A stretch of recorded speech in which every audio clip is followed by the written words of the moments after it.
Beautiful. Keeping our roads clean is a great way for team building as well as exposure for your business. Select the road your business wants to adopt and dispatch a team to remove litter and debris. Participants will receive 2 signs showing their organization's name as well as safety equipment and instructions for cleaning roads. You can help keep Tampa Bay beautiful by adopting your own road today. To learn more, visit hcflgov.net/cleanhc.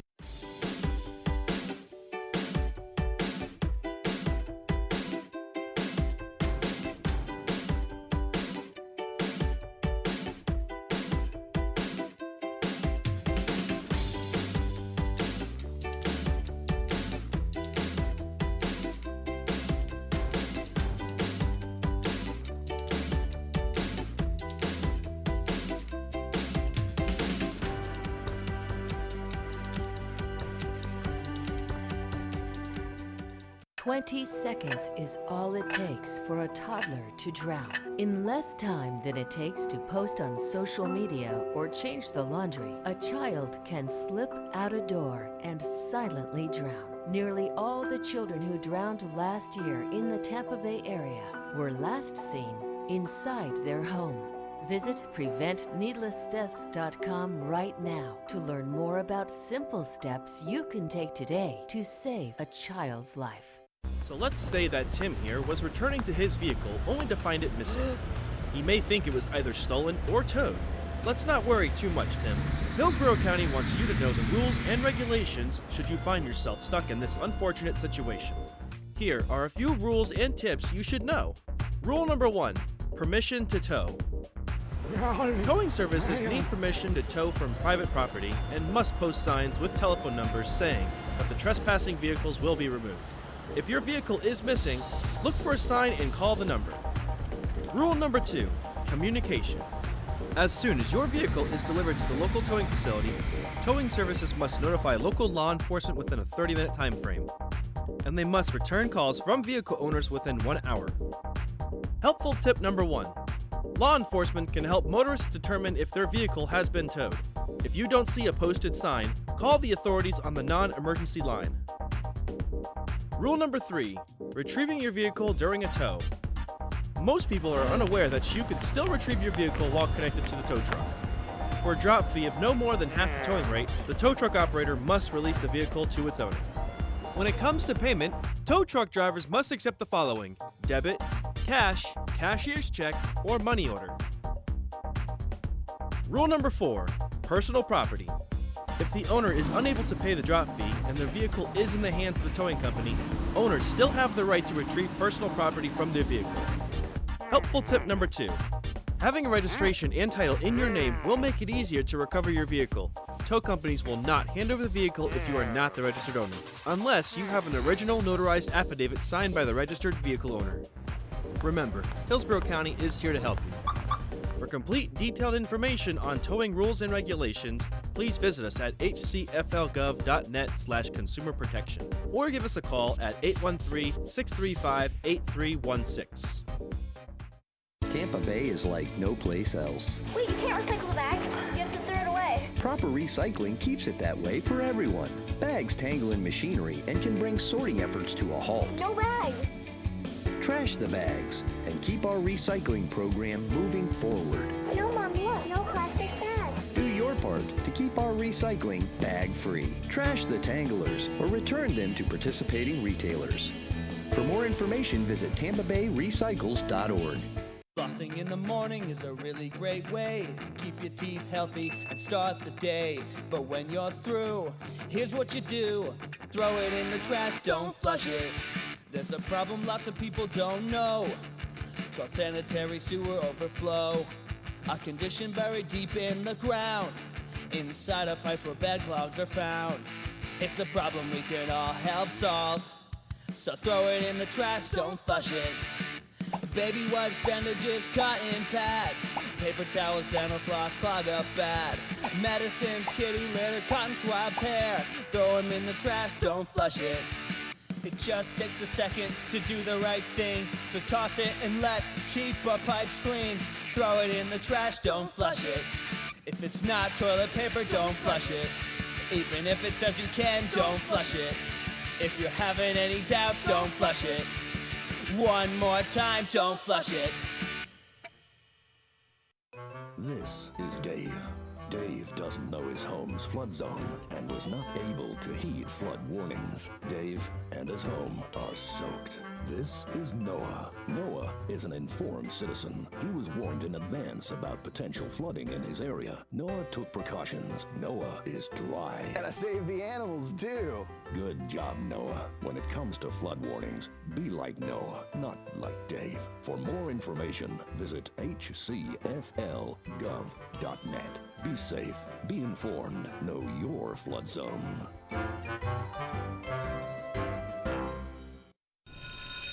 Oh man, here comes Arnie again. Check this out. What's up, Arnie?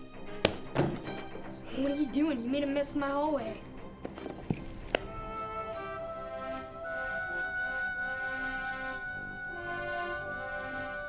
Hey Arnie, looks like you could use a hero.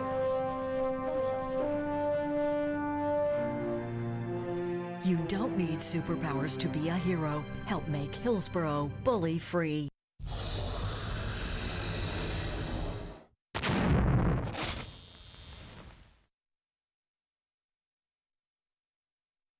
Is your local business or organization looking to give back to the community? Help keep our roads clean by joining the Adopt a Road program administered by Keep Tampa Bay Beautiful. Keeping our roads clean is a great way for team building as well as exposure for your business. Select the road your business wants to adopt and dispatch a team to remove litter and debris. Participants will receive 2 signs showing their organization's name as well as safety equipment and instructions for cleaning roads. You can help keep Tampa Bay beautiful by adopting your own road today. To learn more, visit hcflgov.net/cleanhc.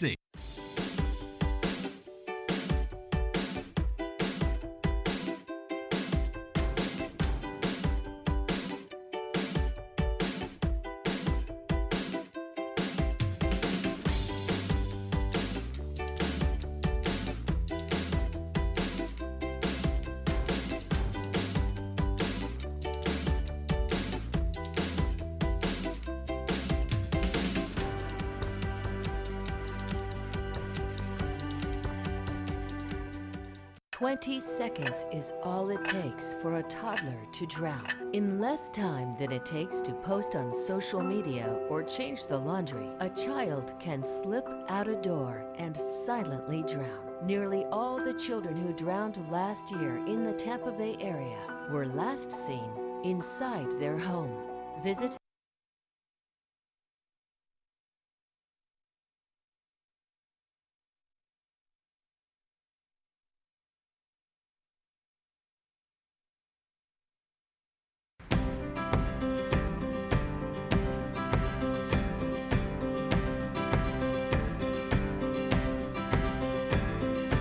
Good morning and welcome to your Hillsborough County MPO meeting. Will everyone please rise for the Pledge of Allegiance and invocation?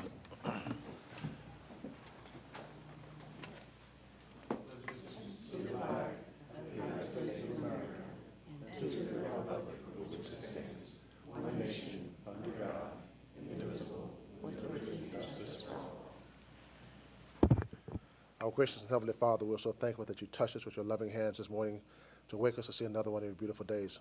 Father, we're thankful that you allow each and every one of us to come out to this meeting this morning as we work to plan for the transportation needs of this county, regardless of what they may be.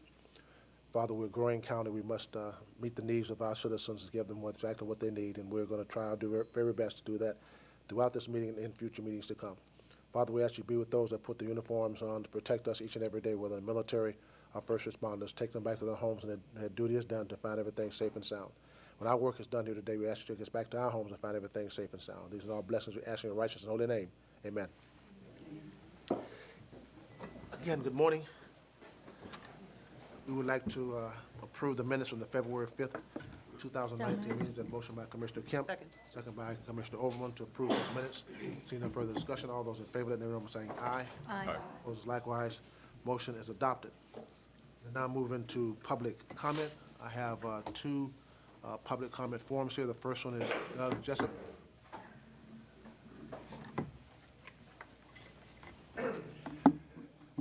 Good morning. I'm Doug Jessup, representing Old Seminole Heights Neighborhood Association. I'm speaking to Agenda Item 8B, the TBX update and its recommended build alternative.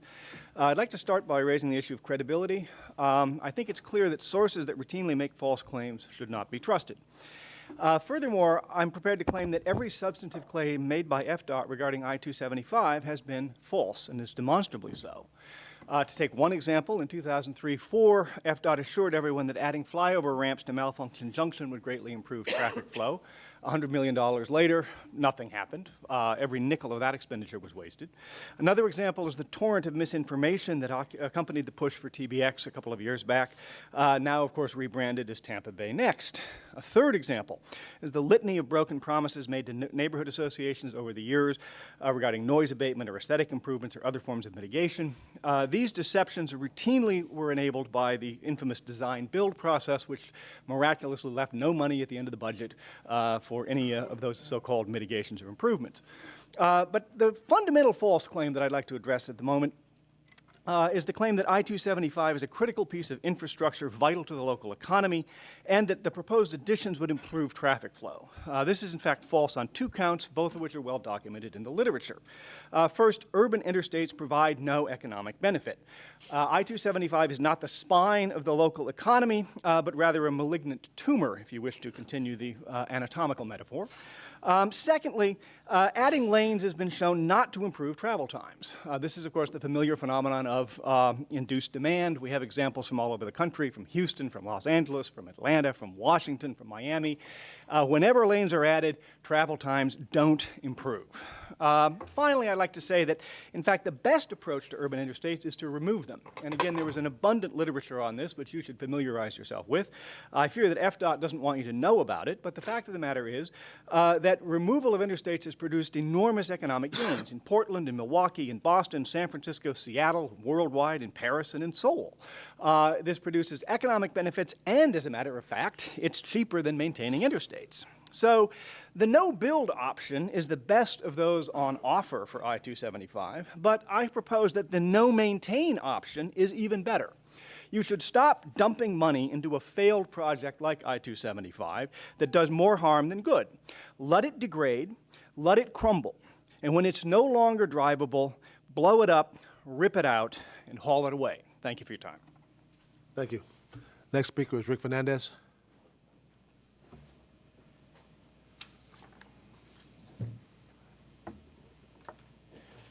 Good morning. Rick Fernandez, 2906 North Elmore. I'm out of Tampa Heights, chair our Transportation Committee, and also serve on your CAC. It's always difficult to follow the professor. Let me just say, first off, that I incorporate his comments by reference. I agree with his comments. I'm here on agenda item 8 Bravo. Also the TB Next quarterly update. FDOT came to the CAC last month and presented this report. I assume it's going to be pretty close to a regurgitation of what we saw. So I am familiar with it, as well as the PowerPoint presentation that came along with it. I don't know if you're going to see the PowerPoint presentation, but page 1 of the hard copy had a slide, what problems are we trying to solve, with reference to the I-275 PD&E study. And it offers 4 icons within the PowerPoint. One, safety, I assume meaning we're basically a death trap here on our roads, so we're trying to do something to cure that. 2, traffic operations. 3, congestion, and 4, choice. So presumably these are all problems or challenges that we're trying to address with the modification or preferred alternative that FDOT will be presenting to you here today, which involves the addition of 2 additional general use lanes, the hardening of the 2 interior emergency lanes.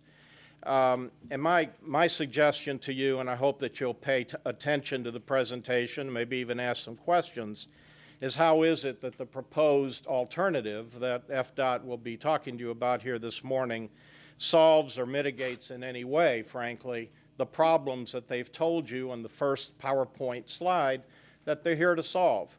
And most notably, the problem of congestion. We have been hearing, at least I have been hearing, since 2015 when we first showed up at these meetings for TBX presentations, that you cannot build your way out of congestion. You cannot build your way out of congestion in the form of adding additional lanes or widening roadways. And in fact, that is what this is. We're not talking about an increase in right-of-way. All that tells me is that the right-of-way that was taken initially back in the 60s was too much then. So now they're just filling in the space, but they're filling it in with additional lane capacity, which is going to do nothing more than add more cars to an already crowded and dysfunctional corridor. We need to be taking cars off the road, not putting them on, and that's what this does. I thank you. Okay, that's the last speaker's card that I had. We just got one more. Yep. Okay. Good morning. Good morning.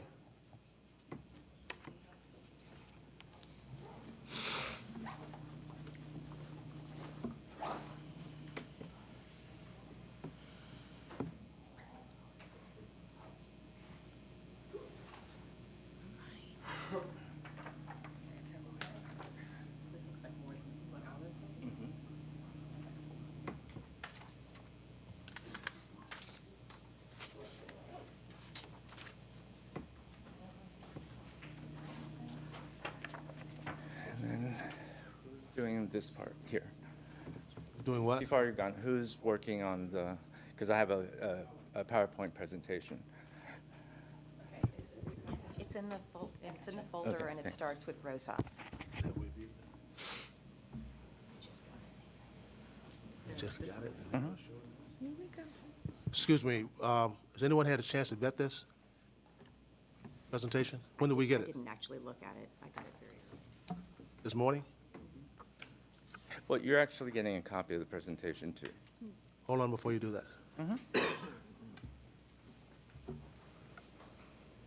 No, let me see the presentation.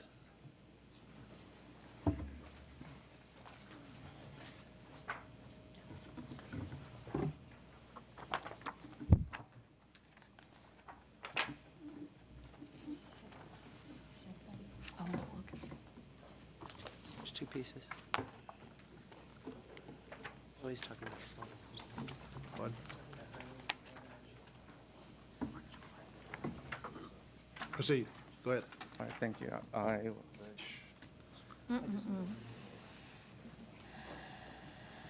Not worry. Yeah. This yeah. arrow. Marisa Roses, I'm here this morning representing OSHNA, the Heights Urban Core Chamber, as well as to the Heights Transit Traffic Awareness Campaign. One of the things that's happening in the area is that we have a lot of traffic and car accidents over and over. And this body makes decisions that directly affect us. So we've partnered with Vision Zero, obviously with the Old Seminole Heights Neighborhood Association and the Heights Urban Core Chamber. This button? Yeah. Okay. You got it? Okay. We have these crashes into homes. This is coming from Florida Avenue. The other one to the right is going south on, that one's on Highland. There's so many of these crashes going on right now, and all of this is due to the way this board has been planning for the past 20, actually, probably the last 40 years. Here's an example of the accident that happened southbound on Florida Avenue. 40-mile speed limit, and right next to it, there's a 30-mile speed limit sign. That needs to be fixed. Actually, that should be fixed like immediately, because that just doesn't make any sense. But this is the kind of stuff that we're dealing with. And we would like to see the speed limit dropped on both Florida Avenue, on Hillsborough Avenue, and these are state county roads, even though I don't mention it here, but Sly Avenue as well. What we're asking for is very simple safety enhancements on the state and county roads. in Tampa's urban core, we want you to make this a priority. Simple things like the solar-powered speed monitor. Now, in the city of Tampa, we may not be able to use that particular product, but in the county and the state, you can use this product. And this product has been very effective in slowing traffic down. People do pay attention to that. We're asking to please ask FDOT to reduce the speed limit to 30 miles an hour north of Osborne, all the way across north to Florida Avenue, up to Sly.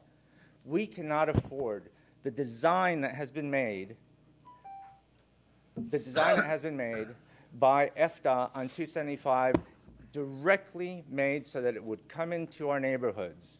And we have documentation of that also. I could provide it later on. But we need something done today, and not something that we're going to say we're going to plan for however many more days or until the next house is destroyed by another car. Thank you. Thank you. Is there anyone else? I just have a question. Commissioner Kemp, you recognize. Thank you. I just have a question, Mr. Rosas. Did you say, I maybe missed it, did you say that these couldn't be used somehow by the county, but they could be used by the state and? The solar-powered speed, that can be used by the county and the state, but not by the city. Oh, why not by the city? Based on the conversation I've had with William Port and Gene Duncan, that this is not what they would do. Theirs would be much more elaborate, bigger, more expensive, whereas with the county and the state, it could be something that's not as expensive. Okay. Thank you. Thank you. Anyone else? I would like to say it is on. It's always on. Pardon me? Yes. Sure. Thank you very much for. Okay. Thank you very much for your comments. These are all requests I've been making for about the last 4 years of our transportation professionals, and I am in total agreement with the recommendations that are made. I've requested the solar speed light signals. I've requested a slowing of traffic through Florida Avenue, down Highlands. I have witnessed these accidents on the large part and have asked for crosswalks for the last 3 years. I do know that it's on some parts of the schedule, but I think it's critically important that this neighborhood no longer suffer the unsafe conditions on the corridors along these roads. And I support Mr. Rosas' statements. Thank you. Anyone else wish to speak? Commissioner Kemp, you recognize. Thank you. I'll take the opportunity also to speak in support of this and how important it is. Florida Avenue is just appalling. As you can see, I just can't even believe that I can drive down in the mornings and see another house that has been hit by a car. And it is definitely the dangerous design of the street, and there needs to be something that we can do. I know that it is on FDOT's list, but I think we really need to just move as expeditiously as possible because it is scary. Okay. Thank you very much. Before we move into committee reports, if my memory serves me right, because I'm getting pretty old, I think congratulations are due for Councilman Escalco and Councilman Vieira for being reelected this past Tuesday. So welcome back. Pardon? You get to stay. Okay. All right. Your next chairman is going to make sure you stay? Whoever that may be. Okay. Committee reports online. Ms. Torres, good morning. Yes, thank you. Gina Torres, MPO staff, and I'd like to just remind everyone, the audience as well, that the full reports from these committees and all the emails are in your packet, and we do anticipate that you guys have looked those over. You will look them over, but this is just a brief summary. All of your committees have recommended approval of the TIP amendment today for the PD&E for the US 41 CSX grade separation project. It was acknowledged that this was one of the highest priority congested intersections, and there was interest in hearing more about the design alternatives future committee meetings. The committees were also briefed on the Tampa Bay Next Section 7, and they asked how the project would affect the boulevard conversion, the southbound to eastbound flyover, how to improve bicycle and pedestrian safety around the interchanges, the impact on the express bus lane proposal by T-BARTA, and the timeline for completing the SEIS and receiving an update on the right-of-way acquisitions. Your committees heard presentations from an urban planning graduate students from FSU. They came and spoke on shared mobility, design, and policy, discussing what Uber and Lyft might mean for traditional transit. The City of Tampa's Harbor Island Complete Streets project was presented, and this is going to reduce speed and add additional safety features on Harbor Island. The TAC received an update on the 2045 LRTP and opportunities for them to be able to weigh in on the update. There'll be a joint workshop with the Planning Commission scheduled for May 13th. This is to discuss a handful of unique projects in the needs assessment and how those affect land use goals. The BPAC heard a demographic analysis on how pedestrian crashes correlate to race, age, and income, as well as proximity to various destinations. They also heard or discussed the 2019 Dangerous by Design report, which placed Tampa Bay area at number 9 nationally for pedestrian and cycling danger. The Transportation Disadvantage Coordinating Board heard abbreviated results of the annual evaluation of the Community Transportation Coordinator. Clients report 99% satisfaction with the Sunshine Line service. And they also heard about the Advantage Ride pilot project sponsored by the Florida Legislature and Commission for Transportation Disadvantaged. That pilot provides free trips for persons with disabilities in Hillsborough, Pinellas, and Manatee, and there's no limitation on the type of trip or the destination. Tampa Bay Transportation Management Area Leadership Group, the TMA, they had a meeting, and the vast majority of the meeting discussion was devoted to approaches to regional coordination and the future structure of that group. They heard a presentation from the MPO's Allison Ye presenting on the regional vulnerability assessment. The group heard staff recommendations for the annual priority project list. The top 5 regional priorities to advance immediately were the State Road 60 and I-275 interchange, I-75 overpass in Pasco, and I-75 at Gibsonton interchange, I-275 operational improvements from north of downtown to the Apex, and Central Avenue bus transit, rapid transit in Pinellas. The priority list will be brought back to that group in April for final approval. So I'll move into the online comments.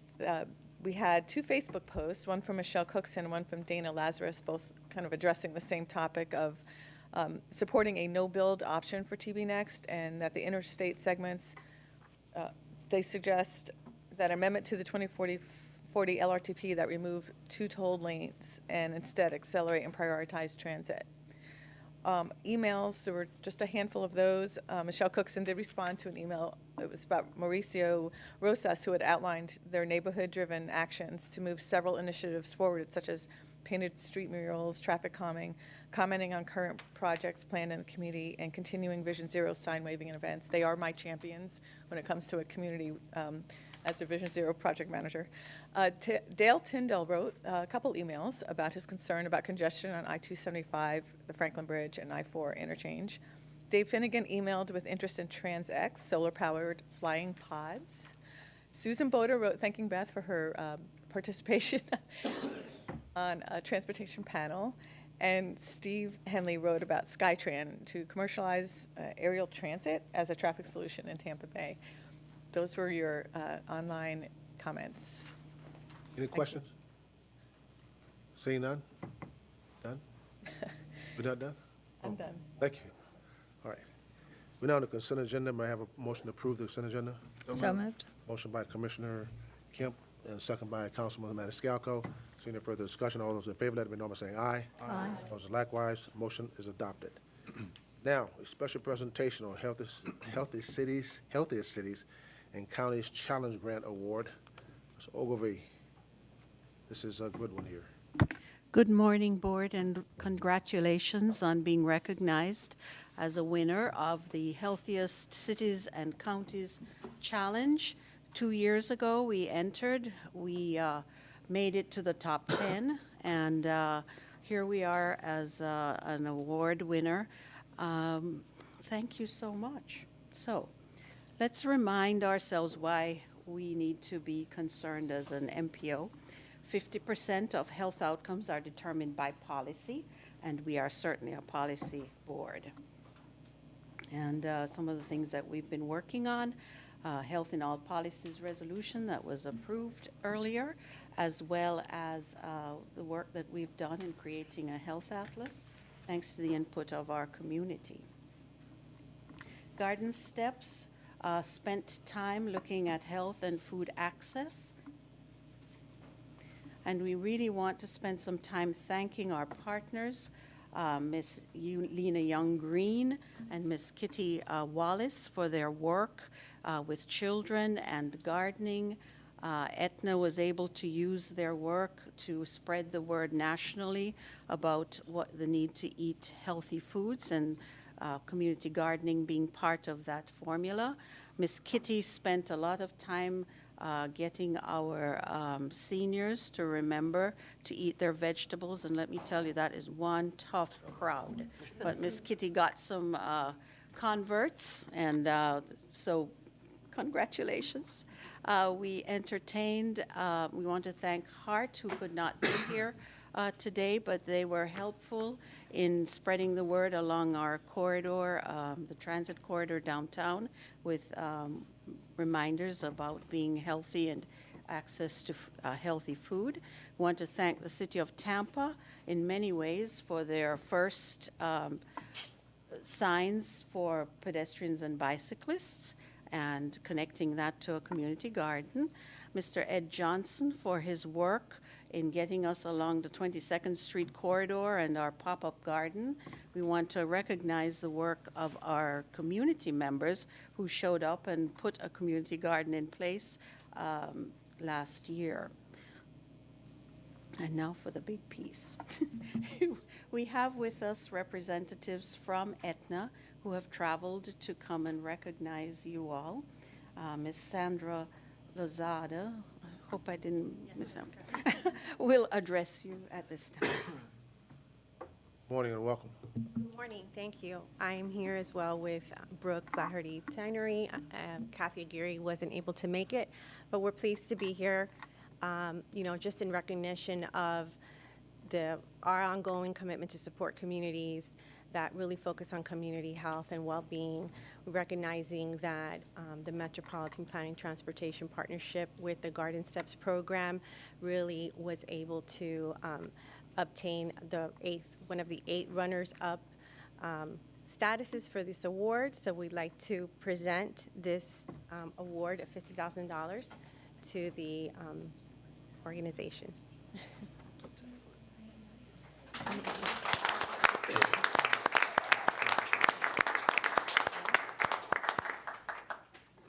Would you like to? We're going to have a photo op here. If you come sit up here. Lena Young, Ms. Green.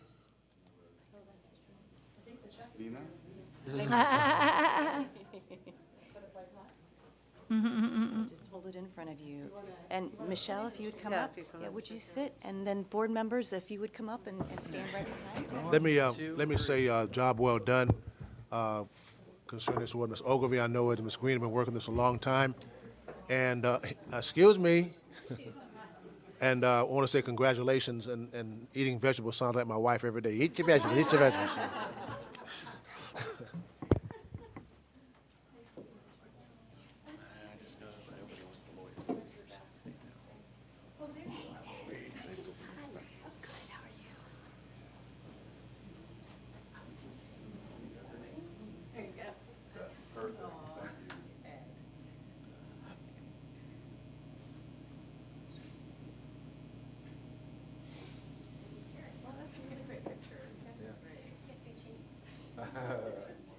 Say carrots. Ale. Okay, thank you. Thank you.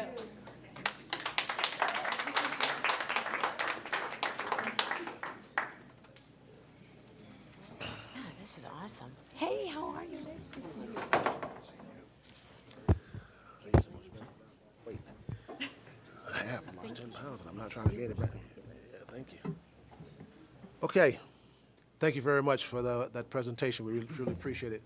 Ms. Ogilvy and Ms. Green, I know they worked very hard on this gardening issue, and I know that the one on, if we had the one, I think it was on 22nd Street.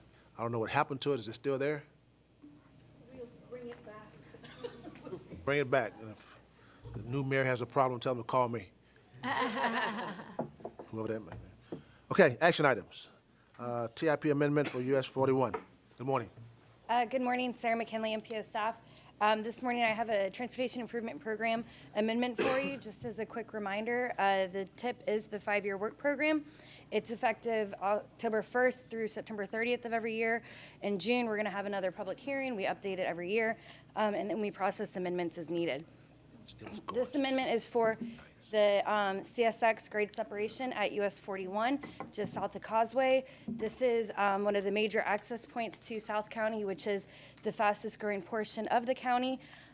This crossing accounts for about 31 crossings every day, averaging about 8 to 10 minutes of stoppage for each crossing, so about 4 to 5 hours every day. So this will advance the project development and environmental to help advance the design.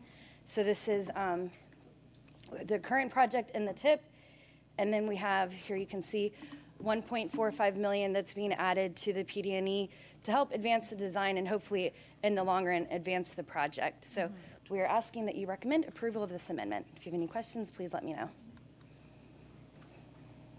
Commissioner Smith, you recognize. I could not be more excited about this overpass. I asked for this in meetings with DOT and HART in South County 10 years ago or more, and was always told, you know, that'll never happen, it's too expensive.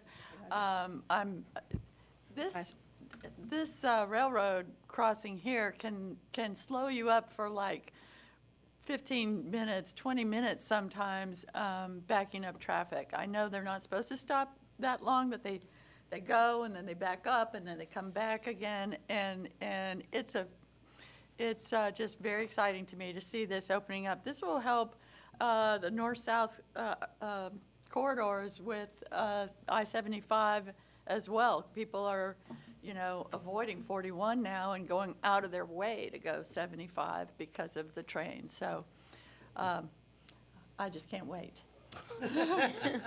Commissioner Kemp, you recognize. Thank you. Yeah, I'm so pleased that this is being moved forward. And as I understand, it can't be built till 2026. Which, but I still want to see it moving forward, of course. 41 has always been to me the place where you naturally put our transit connection through. But HART doesn't run buses through because of this. And to me, it would be the best place. And I guess maybe we could try in the meantime to somehow mitigate and because we could really run a bus on there, and that would make a lot of sense.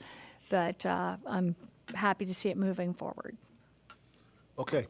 Yep. One comment Yes, sir. as well. I'd like to thank Beth Alden and the MPO staff as well for spearheading this in the freight logistics zone. This is one of the key outcomes of that, is that this is a lot of trains are going here for the port, and we're trying to, this is something we identified years ago, so we're glad, even though it might be 2026, it's going to finally come to fruition. Thanks. Right. 2026. 75 years old. Okay, any further discussion? Seeing none, may I have a motion to accept? So moved. There's a motion by Commissioner Smith, second by Councilman Maniscalco and Commissioner Kemp. Roll call vote, please. Yes. Yes. Yes. Yes. Yes. Yes. Yes. Yes. Yes. Yes.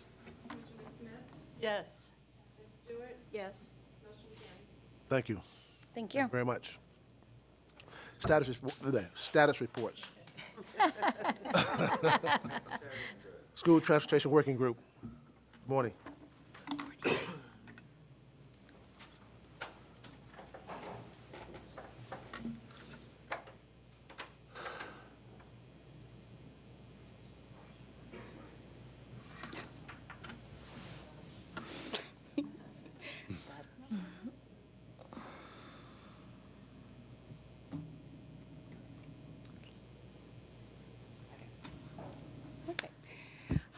Lisa Silva, MPO staff.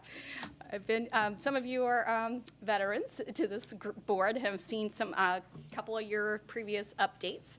We usually did them in January, December timeframe, but you guys have had a very full agenda the last several months, so we delayed to this month. But a couple of you are new board members and have asked me some questions, so bear with me as I repeat a few of our successes in the past.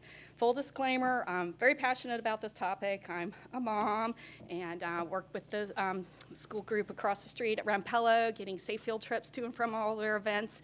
So what is the school transportation working group? Well, we had an intern, a high school intern, no less, approach us during his internship with the property appraiser's office, and he saw that school and transportation could be coordinated at a better level, and he organized an event and invited elected officials, and lots of them showed up, and they totally concurred with him that there was a greater need for school transportation coordination. So the MPO went to work and added a school board member to the board, and so our bylaws got changed, and Ms. Stewart has been our member ever since that creation.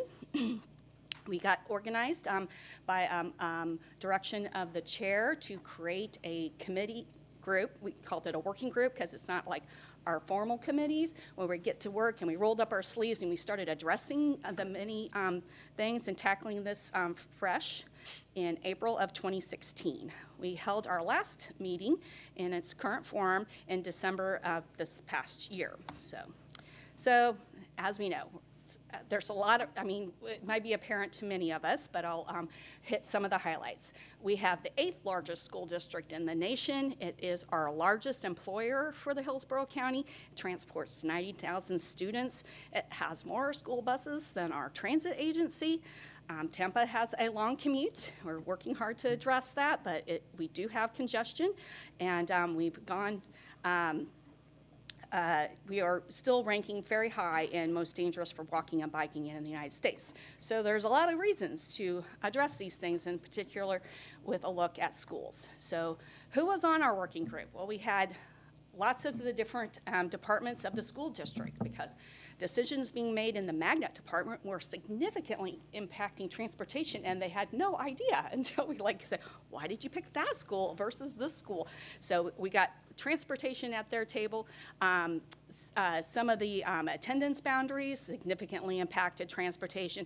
The existence of all the new charter schools being developed was impacting transportation. So getting all of the different people at the table as regards to school. We had our health partners. You just heard about some of the healthy successes. Well, our health partners have been helpful in that. They actually are contracted by the Department of Transportation to provide safe routes to school coordination for our district.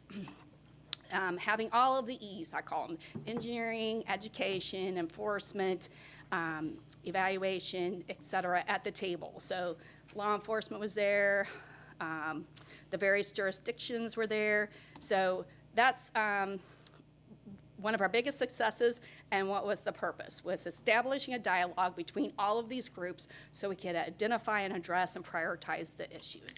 So we by having these monthly meetings, it created relationships and dialogues between all of them. The MPO funded a school safety study. I'll tell you some of the details about that and how it's been successfully being implemented. And so here we are all sitting at this big table, and nobody knew, well, not nobody, but several people didn't know of each other's even existence at the beginning. So when I queried everybody at the last school district, our last working group meeting, that was one of the biggest successes. They're like, the interagency coordination, they are just like emailing each other and picking up the phone and getting out there and addressing things. So as a mother, you find success if you grow them up and then they launch and they don't need you anymore. So I say that the School Transportation Working Group has been formally graduated with success because we aren't needed. The Long Range Transportation Agency is not needed to host this dialogue any longer. They've completely are taking it on their own. So instead of having everybody come downtown and meet monthly, we discovered that the Florida Department of Transportation's Community Traffic Safety Team had many of the same members. So enforcement is in the room, education's in the room, all the health partners are in the room, and the engineers have to go there, then present safe routes to school grants programs, et cetera. So I'm like, oh, well, you know, we can take our technical aspect of our team. The school district attends those meetings. A couple of departments are now including themselves in those meetings. So they're adopting the school transportation working group. This is now an avenue for all of the parents that got involved along the way to also go to that meeting, and they're learning not only about the school transportation safety things, but all the other great things that the Department of Transportation discusses there. I'll tell you about all that. So it was very good formula to have our school board member chair our working group. So her staff were there ready to go and immediately yes with the things that we needed to discuss, research, and look at. So, and there are some things, as it was in the last presentation, policy sets up a lot of the success. So having a policy group. So along the way, I discovered the school board set up a subcommittee for transportation-related stuff. So they meet as needed over at the school district. So I started attending those, and now we're coordinating with the detailed and the technical gets discussed with the policy. So they help set direction, and then that direction gets to the other two committees. The school district has their very own school circulation committee now. So they have been meeting very frequently to address the backlog of issues, and they're using our school data to help with that, but they have, you know, direct contact with the principals. So now they have a multidisciplinary team that addresses school circulation, because that gets addressed and it's the jurisdiction of the school district, where the off-site stuff gets handled in the community traffic safety team, and then with dialogue with the local jurisdictions. Because whosever roadway it is accountable for how you get to and from in that parental responsibility area. Right away, we recognized that we weren't as successful in our Safe Routes to School grant applications because we didn't have one of the critical components is the school tallies, and that by breaking into and improving our relationships with the schools, that went away. Many of you heard about the challenge of dealing with the hazardous walking conditions that is set by state law. We learned a lot in this group. I feel like I got an education. So we learned a lot about Florida statute. We learned about the checklist that's required. We learned that we have many students that did not qualify legally to be on busing that were getting basically free courtesy busing. So we went to work on how to address that in a safe, methodical manner. Learned a lot of things in the process. So there, with just middle school and high school students, there were 7,500 students to address. We went out with lots of campaigns and education and outreach to help support them. We know that we have 12 to 14,000 that are elementary students that we still need to address. We're taking everything that we learned and working with the middle schools and high schools and applying that to the elementary strategy. So it's going to be rolled out methodically. They're going to use our school safety study to address those that are most safe and work on those first. It gives us more time to address the infrastructure and education needs of those that are farther down on the list. Department of Transportation's been a great partner. They helped identify some of their safety funding and got us rolling in our first year with road safety audits at our top most dangerous schools. And we had those where a multidisciplinary team goes out in the field, identifies everything in that 2-mile walk radius. And initially, we had our technical teams meeting to share data. That's another big thing. You know, just having the student locations and be able to share that, and then the lighting and where are the crossing guards. All that stuff is now digital and electronic and shared between the jurisdictions, so they all have access to the information. School district helped us basically by asking all the Safe Routes to School questions of every single parent in the school district. So that was super valuable. Even discovered some frightening things. We discovered that many schools, the parents did not perceive that they were being encouraged to walk or bike. We even discovered some you had to sign a permission form to let your child be walking in the parental responsibility area. And then we even discovered one school was penalizing the students by putting them on detention for walking and biking to school. And we're like, what? So It's huge success. Huge success. Yes, they got suspension and then detention or whichever was worse. Wow. Now it's a uniform policy. Your child gets to go to school how the parent determines it is in the parental area. So that I find is one of my, huge successes.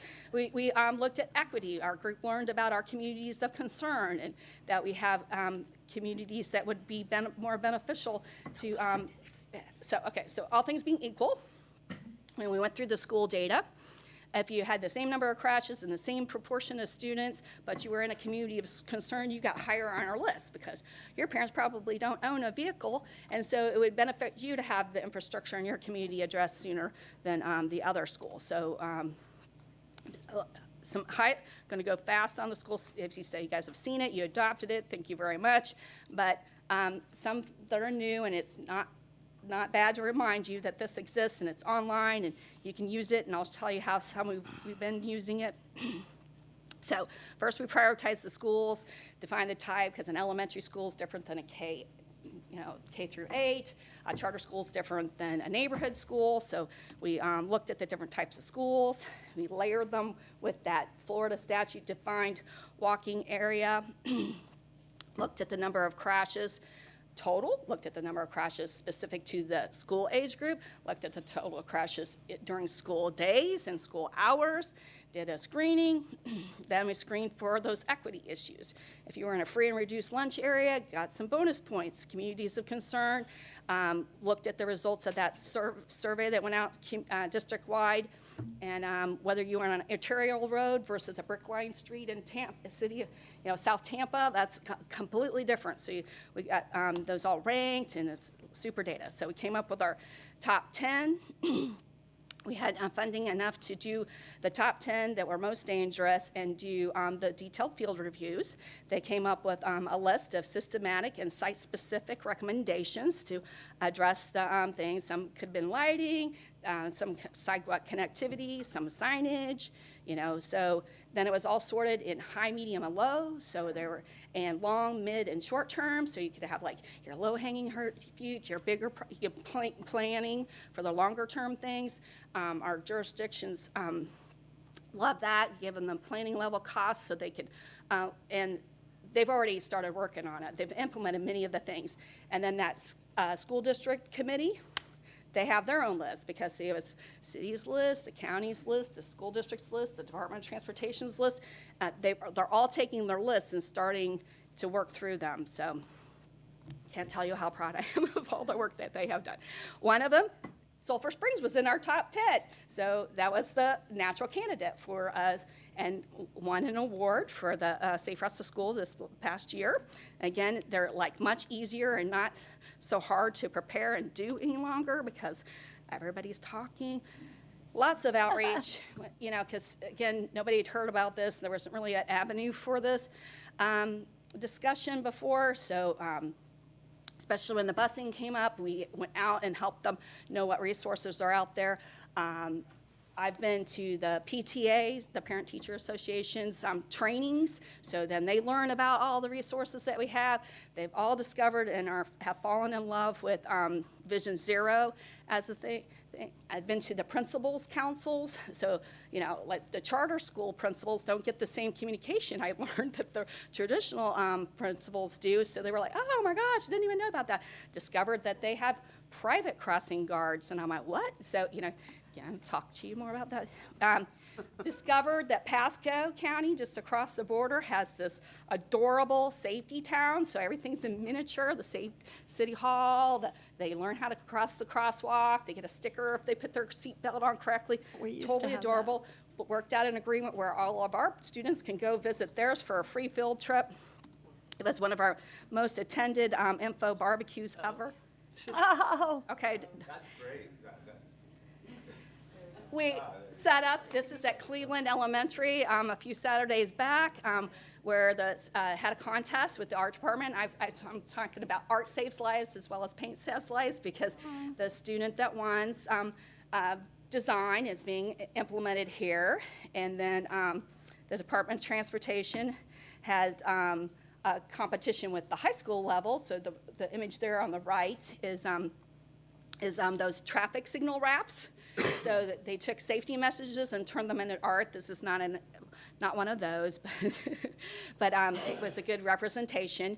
Some of that on the ground instant mobilization and stuff is that when Ms. Stewart hears of a school having some issues, she grabs the jurisdictional staff and sometimes me, sometimes the principals and stuff, and we go out, and a lot of times it's just like a quick lead pedestrian interval change where they give the students a few more seconds to get across a very tough intersection. Can't tell you how many times Gina and I have loaned out the Vision Zero maps. Parents love to borrow this and bring attention to their school zone for a couple of days. They'll be out there flashing that, and they borrow our safety vests. She's implemented many of the bumper stickers there you see there. So this is another fun success. Chamberlain unfortunately has the dubious honor of being #1 on our most dangerous list. When the Department of Transportation was alerting us and letting us know of their West Bush Boulevard study, the district staff and me and others went to many of their meetings and gave feedback. Already, some of the lighting recommendations the city is prioritizing in their lighting campaign that they do for crime areas, well, now they're prioritizing the school areas as well. So they've got that data and they're figuring that out. We did a walk of silence on the anniversary of a student's death at Chamberlain High School. And as I said, we're using the school safety study. Well, just a week or so ago, Ms. Stewart had a meeting with the sheriff. School crossing guards have been one area that we wanted to tackle, and we're just starting to see some movement on. Currently, the Hillsborough Sheriff's Department's policy is to provide crossing guards at some of the elementary schools. They're not all covered. There's 100 schools covered with about 239 crossing guards, but our data says that middle schools and high schools are our most dangerous by far. So that's why all of our road safety audits were for high schools initially, and that's why Chamberlain is #1. So and charters and magnets are not considered elementary, even if elementary age students are going there. So we're working to do that. She shared our school safety study because I know that they are taking a look at least at middle school students right now. And another success is that when parents were raising money to come to the school board to ask if they could use that private crossing guard vendor, they're like, oh, hey, the sheriff's department's like, wait, we need to rethink this and send school district staff to get trained as crossing guards. So it's not all figured out yet, but there has been staff that has been going to that. Okay. Along the way came the National Safe Routes to School Conference. So this is a big deal. They have not held a national conference since 2016. It's going to be here, a couple of blocks away at the Hilton in downtown. So we have lots of incredible safe routes to highlight in our downtown. All of the mobile workshops the MPO is responsible for. I've been designing several, and luckily with our great relationship, Rampello Downtown Partnership School, again, just kind of a block or so away, is letting us use their school as a training ground for those mobile workshops. Very exciting plenary speakers. I can't tell you yet because they haven't released them to the public, but you definitely want to stay tuned and mark this on your calendar. Last year, we had the first Gulf Coast Safe Streets Summit. The second one, we got permission to have here locally again because of this unique special opportunity. So it will be in conjunction with and bookend the conference. So Tuesday, Wednesday, Thursday is the Safe Routes Conference, ending at the lunchtime plenary. And at 2 o'clock, when that wraps up, we'll begin our local, regional discussion of Vision Zero related successes, and our Safe Streets Summit will begin, and it'll be 2 to 8 in that same hotel on the same day. So I want to see you all writing that down.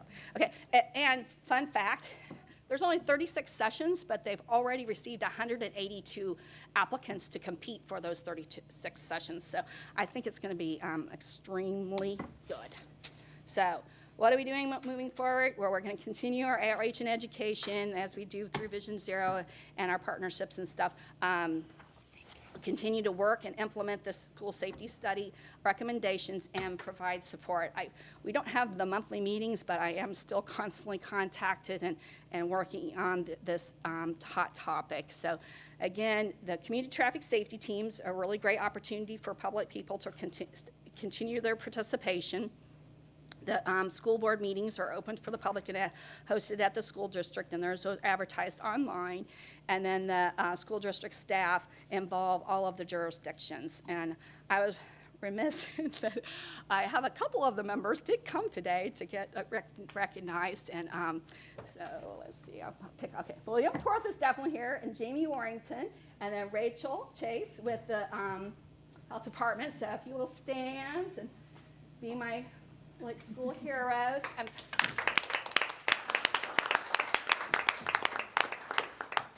where we go, we're like, oh, William Porth, we just love William. You know, the affinity that they all feel for how cooperative and resourceful and supportive that they are, even with constrained budgets, is especially evident.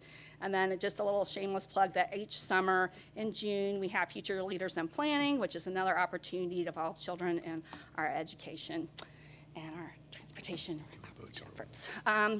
One thing I forgot to include a slide on, but bell times changed, so it's another reason why we didn't tackle more of the non-funded bus removal this past year. They implemented bell times, which everybody was like a little dubious. It was like big change, but they had a 74% on-time arrival before school started, before the changes, and now they enjoy a 98% on time.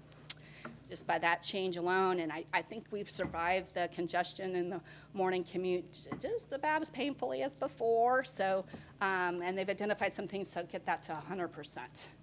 So, and then we were studied by Bellwether Research Entity, and they've come back to see what, because they identified us as one of the only MPOs supported school transportation groups, and one of the only MPOs to have a school board member on them in their studies, and they've come and done a follow-up interview with Ms. Stewart. I think I've done enough talking now. Want to take a breath? Okay, any questions? Commissioner Kemp, to recognize. I just would like to say that I think that this has been an amazing project that you've done, put forward. I've learned so much. I don't know if you're aware, because I just haven't, the timing and everything, but that the county commission, and I made the motion based on the information I've learned here at the MPO, has passed a move to put forward a 2-mile safety zone around every school based on the fact that students are expected to walk to them, and including sidewalks, crosswalks, flashing beacons, whatever else. I think that will be a massive change as we move forward implementing that. But I have, even today, I just learned so much new information, and you have done an excellent job, and I applaud also Beth for putting this forward. And also, I felt a little remiss in not mentioning your freight with the 41 and what the initiative that the MPO has taken in doing both these things. I do have one concern going forward. Usually I feel like there's too much bureaucracy in transportation with no jurisdiction, that we have multiple committees all over the place. In many ways, I've expressed this before, with no jurisdiction, all making plans that have no funding or whatever. This is the opposite. I feel like this is an area that you took on that had no coordination and desperately needed it, has filled a void that was incredibly important. So I'm concerned that this kind of goes away as a structure when normally I think we have too many of them. And I'm just, that concerns me that this doesn't move forward. I mean, I understand that you're implementing, but I don't want this to be lost, the momentum to be lost, the new ideas to be lost, the issues not to be looked at. And I feel like this group is doing it in such an important way, and I'm just wondering if you have any thoughts about how that can work. So, thank you. I'll be happy to respond to that. No front, my finger's still on the pulse, very much so. I chair the Transportation Committee for the district, which my staff sits around and many of the partners come to. And Lisa and I talk frequently. So we are both attending the CTST meetings, making sure that we remain on the agenda, that our issues continue to be addressed. And I have to thank Bob Campbell and William Porth for taking us under their wing and adding us to that. The issue became kind of, then the reason for the kind of shutting down of the working group is we really have reached the pinnacle of what we intended to do with the group. That doesn't mean that there's not still a lot of work to be done. We continue to partner, and my staff at the district, as well as the staff with the county and the city and FDOT, have continued to work very closely together, managing to get done in a very short amount of time. All of those agencies have prioritized school safety and walking and pedestrians in and around schools, so I appreciate that very much of your staffs. Just last week, there was a complaint at Town and Country Elementary that the road had been repaved and the crosswalks had been redone, but there was significant tripping hazards that weren't corrected because of the levels. They were out there the next day. I have pictures from my safety staff showing the city out there correcting the issue immediately, recognizing that students were going to have an issue there. So those things are happening in the background, but they're happening very quickly. So I'm very pleased, and until I see potentially that those things are not happening, I'll be back in front of you asking to reinstate the group. But right now, they're happening. The communication has been opened up, and I think that's really the level at which what we intended initially was for that communication. People needed to see faces. Who is William Porth? What does he look like? Who is Bob Campbell? Who is Mike Flick? Who are these people that are behind the scenes in emails, and really connect with them? William Porth was out last Wednesday with Jamie at Chamberlain High School again. More talking about our property and what we can do to make the flow of traffic in front of Chamberlain at dismissal better. So those things are continuing to happen. They're staying in touch with me about what's happening and what's not happening. And so until such time that I don't see that happening, or we start to hit roadblocks with the government agencies again, or even in our own, I will keep you abreast. And as long as I'm here, I'll make sure that that's at the forefront of what I'm doing. Again, and the district has taken a very different approach because of this group and because of the work. In the past, decisions were made at high levels about schools, without considering transportation. You know, we talk about, oh, we're going to do this to a school, and we don't talk about how are we going to get kids there and what does it look like. We made a lot of circulation changes at our school sites based on a lot of the work this group has done. So when a principal calls and says, hey, I don't want my bus ramp here anymore, I want my bus ramp there, and I want to flip cars and buses, you know, the conversation stops until the school circulation committee can actually review what they're trying to do, because it may not be possible to do what a principal thinks in their mind is going to work differently. We've had many meetings out at schools where I have brought all these people to a school, and we've walked the property and said, that tree needs to get trimmed, that crosswalk needs to be repainted, this bike rack needs to be moved because kids are walking in the bus lane. Well, they have to walk in the bus lane, the bike rack is right there. So things that those are simple fixes that we can make. Again, the 10 most dangerous schools, all of those things are outlined for the city and the county and FDOT, and then and for the district what we can do. So how we get past those 10 is something that we haven't discussed, and how we continue. But I would comment just a minute on the crossing guard. When we first started this group, crossing guards was an issue that came up almost immediately. We recognized that the way that the sheriff's office places crossing guards and how they evaluate, and the fact that they only do K6 and not anything higher, was an issue based on the initial data that we saw. We've been in discussion with them for more than 3 years around crossing guards. How do we fund them differently? How do we place them more strategically? How can they have a hiring shortage as well. So I'm excited to hear that we're going to move differently on this. It never meant that we didn't care about student safety. It just meant it wasn't our jurisdiction to handle how those students got across the street. So I want that to be very clear. It was never a matter of the district didn't care. It just wasn't within our jurisdiction to fix the problem that we saw. Have shared with Sheriff Chronister this report so that as they move into potentially a 2 or 3 year process of placing crossing guards, they can place them at the most critical schools before placing them where you hear the loudest noise sometimes. So I want to thank Lisa, because even though I am the MPO board member and school board member who created and helped run this group, this woman has done, Beth, you have got a gem on your hands. She has done a majority of the work in coordination for the last 3 years. And I would be remiss, I'm not going to name all the partners, but the partners who came to the table and were willing every week to, every month to sit for an hour, hour and a half and listen to sometimes the issues. A lot of it was a learning process for many of them. There's some really great things that have come out of this. Sidewalk Stompers is one of them. It's now at 3 different schools, encouraging walking on a weekly basis for students and parents. So I'm super proud of the work. Again, we've been recognized nationally, and this woman should be recognized for her work. So thank you, Lisa.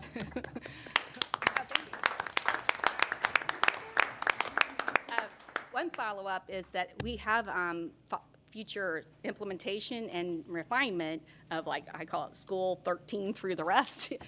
The City of Tampa made a request in their Unified Planning Work Program to do an additional school study. So we're not going away. We just don't need to have a monthly meeting downtown, because we're not learning anymore. We're getting stuff done. And there are other groups getting stuff done. Did I say 1 became 3? Yeah, 3 of them to replace us. Commissioner Overman, you recognized. Thank you. Thank you for your report, and kudos to the entire group for doing an amazing job. And, our children's safety is critically important. We've obviously made a commitment to that process. My question really relates to new schools, schools that we're looking at locations, schools that we're trying to figure out where they're best needed, especially when they are high schools. How is this group's recommendations and process being incorporated in new schools or schools that are targeted for certain areas? Well, one, transportation is at the table. I know I use that a lot, but they're being considered. So like when they were considering making a school a magnet school instead of its current form, transportation helped in the dialogue, and it was determined it would not be a good idea. So no new magnet schools have gotten created in places that would cause an additional transportation nightmare. Now, placement of brand new schools is coordinated with our sister agency, the Planning Commission. We have an interlocal agreement with school district staff, and those are the ones that we have some control over.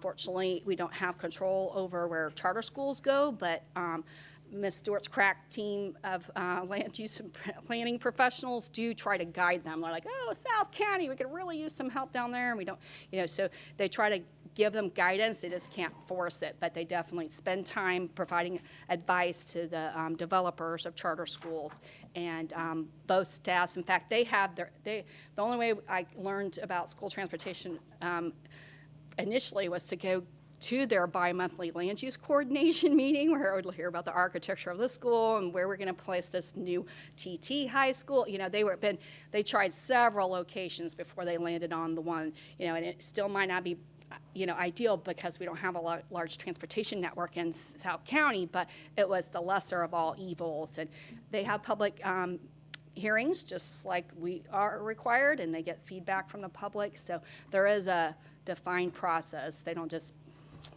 land willy-nilly.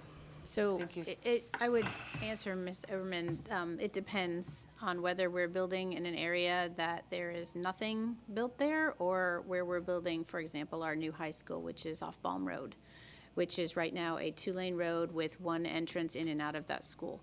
I'm not sure, and I'm not up to date on where we are in discussion with the county about the egress to that school, but we have had to cobble together pieces of property to have enough space to actually build that high school, which opens in 2020.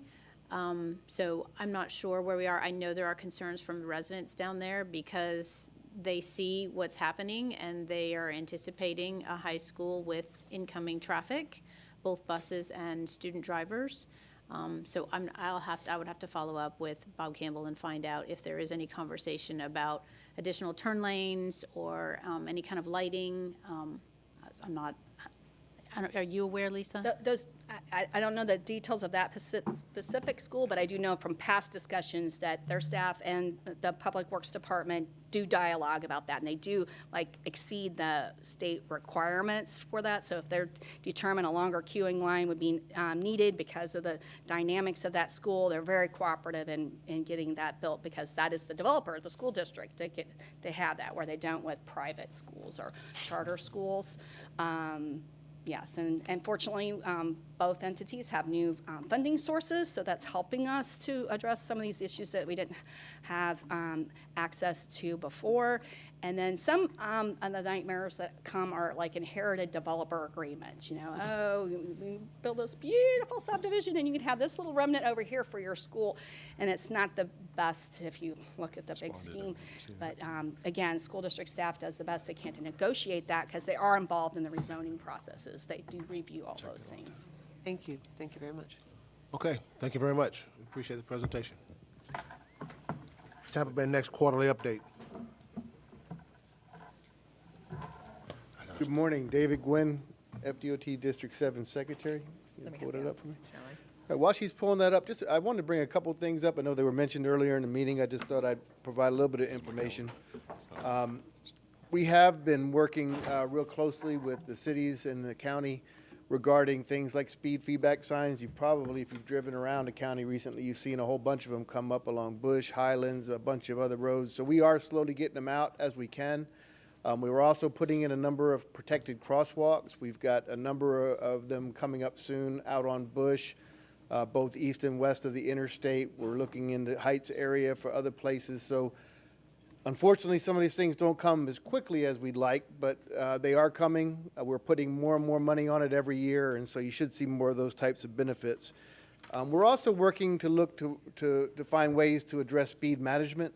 That's been a big issue. We understand, speed is one of the biggest factors in terms of whether a crash is a fatality, an injury, or hopefully you can stop before you have a crash. However, there's also laws that say how we set speed limits, and we have to follow those by Florida statute. However, we have been working with our central office, and we've gotten approval to do some pilot studies where we can go ahead and variate from those statutes, if you would, as a pilot project. So we're looking at both on Highland as well as on Bush Boulevard, places where we can make some improvements, relatively minor improvements, but that we could then work with law enforcement to get lower speed limits, enforce them rigorously for a period of time after we put them up, because putting a speed limit sign is not going to make people slow down if you don't have something there that's a disincentive to just continue to go to speeds that you are.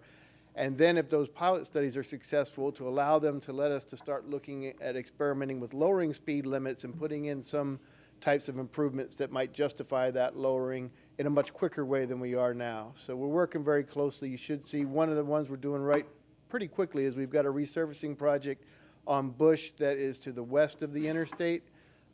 We've supplemented that contract to put in some more median landscaping areas and things that would hopefully make people slow down a little bit, narrow the lanes. We'll put in things like the speed feedback signs. We're going to partner with the sheriff's office. We're going to look for ways to make that a good example of one so we can replicate it. We've also worked closely with the councilmen as well as others on Highlands. Although some of these crashes we see, they look bad. It's hard sometimes when you got a guy that decides to go the wrong way down the road. There's not a whole lot you can do in those cases, but there's also a lot of things that we can do. And one of the things we're looking at is doing a lane elimination or reduction on Highlands. So we'll bring that down to 2 lanes using striping, delineators, other things. And then if that works well, lowering the speed, perhaps we make a permanent improvement. However, we're also looking at that corridor, or I should say Hart's looking at that corridor as a potential BRT route. So we don't necessarily want to take the pavement out right away in case they decide they need one of those lanes for a bus rapid transit system.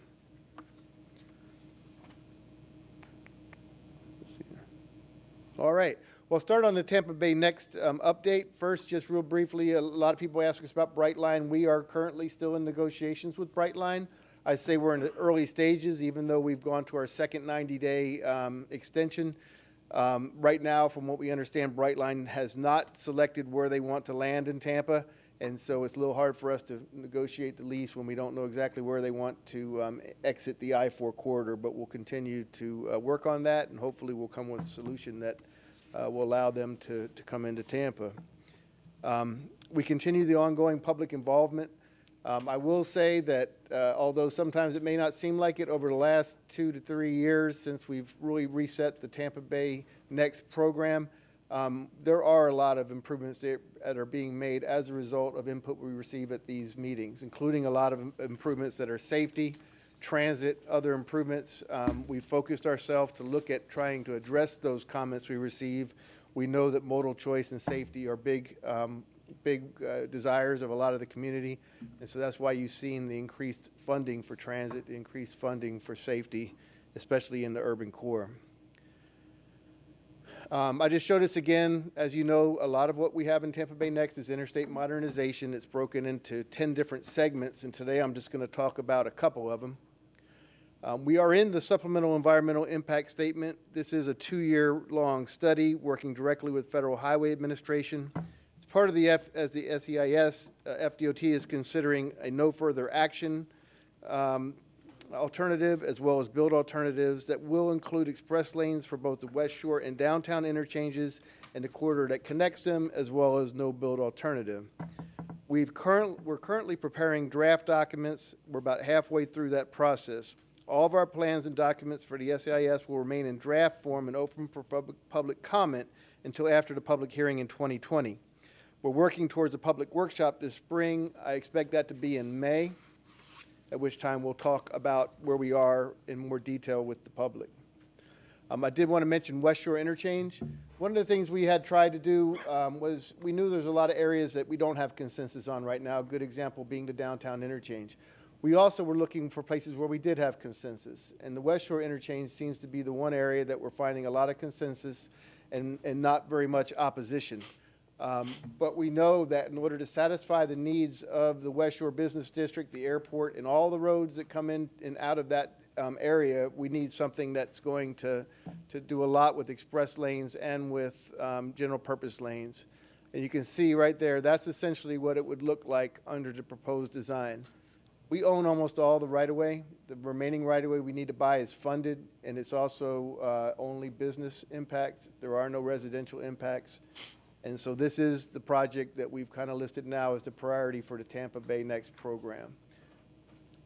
As far as the downtown interchange, we have 4 design options as well as a no further action option.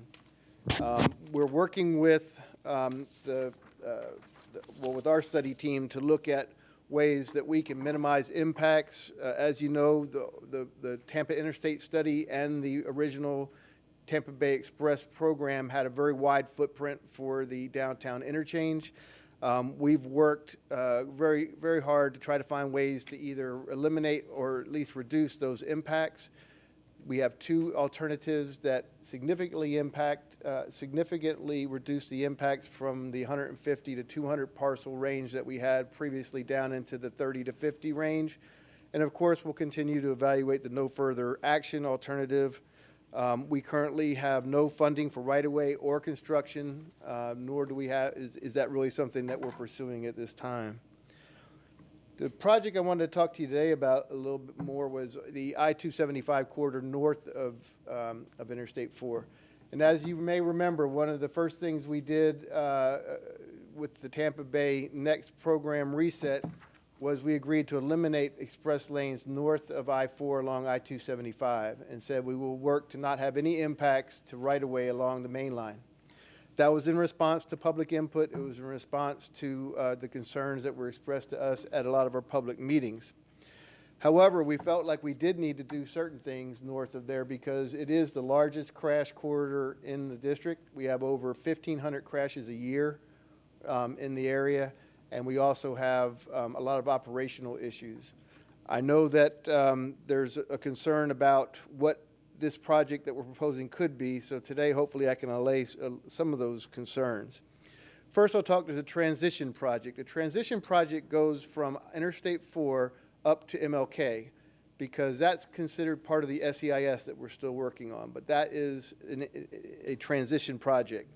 This will complete operational improvements to provide a transition to existing conditions to the project shown in the Section 7 PD&E limits, which I'll discuss in a second. Improvements include providing auxiliary lanes northbound at Florabraska Avenue to Dr. Martin Luther King Jr. Boulevard, and southbound at Dr. Martin Luther King Jr. Boulevard to the flyover ramp at Interstate 4. This section does not require right-of-way and will provide sound walls where feasible. The Section 7 PD&E study will add capacity along the corridor and will include 4 general-purpose lanes in each direction, 15-foot wide inside shoulders which can accommodate transit if desired. Operational improvements will be implemented at the Hillsborough Avenue and Bears Avenue, will be implemented at the Hillsborough Avenue interchange, as well as the Bears Avenue bridge will be replaced along with some ramp improvements. Along the mainline I-275, the existing horizontal and vertical alignment will be maintained to avoid right-of-way impacts. All of the proposed improvements for mainline I-275 will take place within the existing right-of-way. At the Bears Avenue interchange, minimal right-of-way may be needed for stormwater ponds.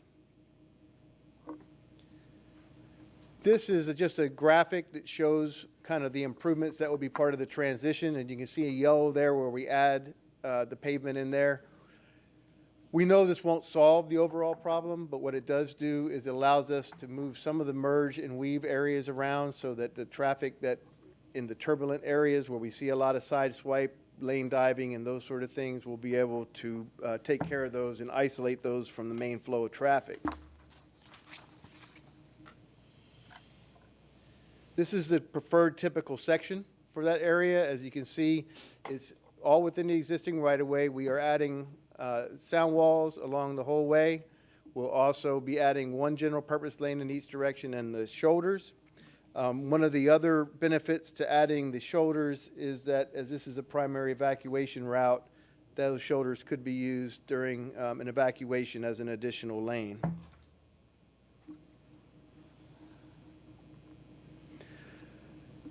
Some of the other things we're doing as part of this project, in addition to just the traffic improvements, is things such as pedestrian-friendly underpass improvements. This would allow us to do some much-needed improvements underneath the interstate to improve pedestrian safety and connectivity, as well as enhance aesthetics. This is something that we've heard a lot from the community as we've gone to public meetings. How do we improve those areas, both for functionality as well as aesthetics? Not all the interchange underpasses will receive the same improvements. Some are easier to do than others. But some of the things we're looking at is widening sidewalks, enhancing lighting, painting bridge substructures, cutting back the walls for improved pedestrian and bicycle experience. We could potentially include public art if we partnered with the city in some of those areas, as well as landscaping options. Here you can see just a graphic of what it could look like. And I think this was not the one we had. Is there another one in here? Yeah, this is a better one here, just to show you. You can see up there beforehand, you kind of have the slope wall. You got the sidewalk tucked in there behind the columns. What we're able to do is bring that all back and create more area we can use for things such as providing additional room, maybe 10-foot sidewalks and a path, things like that, as well as providing lighting to make it much more safe. In one of the recent Tampa Bay Next listening tours in West Tampa, actually, we heard that the underpasses of 275 were a safety concern, and so we're out there now putting in a lot of enhanced LED lightings underneath the overpasses. So if you go through there at night, I think Dale Mabry's already installed. Some of the other ones should be installed very soon. I think they'll all be done within a relatively short period. And of course, noise walls was one of the other things we heard from the community. They'd like for us to put noise walls up, and so as part of this project, we would be putting noise walls up along the entire corridor. In some cases, extending the existing walls, in some places adding in all new walls, as well as looking for landscape opportunities. And there's been a trend recently to move away from palm trees and more towards some of the hardwood trees. And so we'll be working with the community to see what kind of landscaping do we want. We won't have to necessarily just come in there and put in what we've always put in. We're very open to looking at alternatives, working with the community. One question I did hear asked earlier was about, what is the benefit of putting in this additional lane? Isn't there still going to be a lot of traffic there? Yeah, there's still going to be a lot of traffic there. But what we will find is that if you take, for instance, the northbound coming out of the I-4 interchange, right now that backs up significantly in the afternoon peak period, and it goes up all the way till you get probably past Hillsborough and further. This additional lane will flush that traffic out much quicker. So in the northbound direction, I think you'll see a much greater immediate benefit. In the southbound direction, in the future, one of the things I hope to be able to do in a not too distant future is to provide a second lane for the ramp from southbound I-275 to I-4, but that's going to take us getting through the SEIS and then figuring out how we can do that and what the impacts would be to right-of-way. But what we can do is we can create an area where instead of having those lanes that you have the one lane going and the other lane basically is blocked by everybody trying to cut into traffic, we can isolate that over and bring those two lanes all the way up to the bridge. We may still have some backups, but we may be able to get rid of a significant number of those over 1,500 crashes a year that we're seeing in that area. And on induced demand, I get that. I understand there's a lot of theory behind that. I will say that, the real solution to induced demand is growth management and land use. Highways don't necessarily induce the demand without the land use. As long as we continue to get more demand, we're going to try to respond as best we can to that demand. But we also understand that working together, hopefully on land use and transportation, we can come up with better solutions. The I-275 North Corridor public hearing will be on March 26th at the Seminole Heights United Methodist Church. And so we'll be there to take public comment on that. With that, that's my Tampa Bay Next update, and I'll be glad to answer any questions. Could you explain again, thank you for the presentation, but could you explain again what you're looking at doing on the southbound traffic that comes off of I-275 to I-4 where everybody can get killed all in one day? I mean, it is absolutely ridiculous. It really, Well, there's a few things, and I'll start you as we're coming southbound from, for I don't know, 7 or 8 years, I got on every morning at Bush and I went to West Shore. at Bears and went down to West Shore. And one thing I noticed over them years was that I would get stuck starting about Fletcher. Maybe if I'm lucky, it wouldn't start till Fowler, all the way down to Hillsborough. And then I'd speed up. And I go all the way down almost to, if I stayed in the left lane, I could get all the way through the I-4 until I hit the traffic coming through there. One of the things we're looking at doing is improving that Hillsborough interchange to open that up a little bit so the traffic can get through there a little bit better. Then when we get down towards the I-4 off-ramp, what we're going to do is provide another lane over there for the traffic that wants to go to I-4. So there'll be 2 lanes to go to I-4, even though at some point as they get around the curve and separate it from the rest of the traffic, they'll have to merge down to 1 until we can get that lane, that bridge widened. As soon as we get through the SEIS process, my hope is to be able to do an operational improvement that would widen that bridge and allow for us to push that traffic through. But because we're in the middle of the SEIS, FHWA is not going to let me do that right now. And so that's ultimately going to be what's going to help even more. But it'll segregate that traffic out. All right. I thought I saw you, Commissioner. Just real quick, first, thank you for, in regards to Violet and Highland and whatnot. We had a discussion. We had a roundtable discussion with people in the community and whatnot, and you were there and others from FDOT, and I appreciate that because you're always accessible. When we need you, you're always responsive. If it's either Roger, it's you, I appreciate that. Just a quick question that somebody asked about regarding the underpass improvements. Anything for the Martin Luther King 275 one coming up?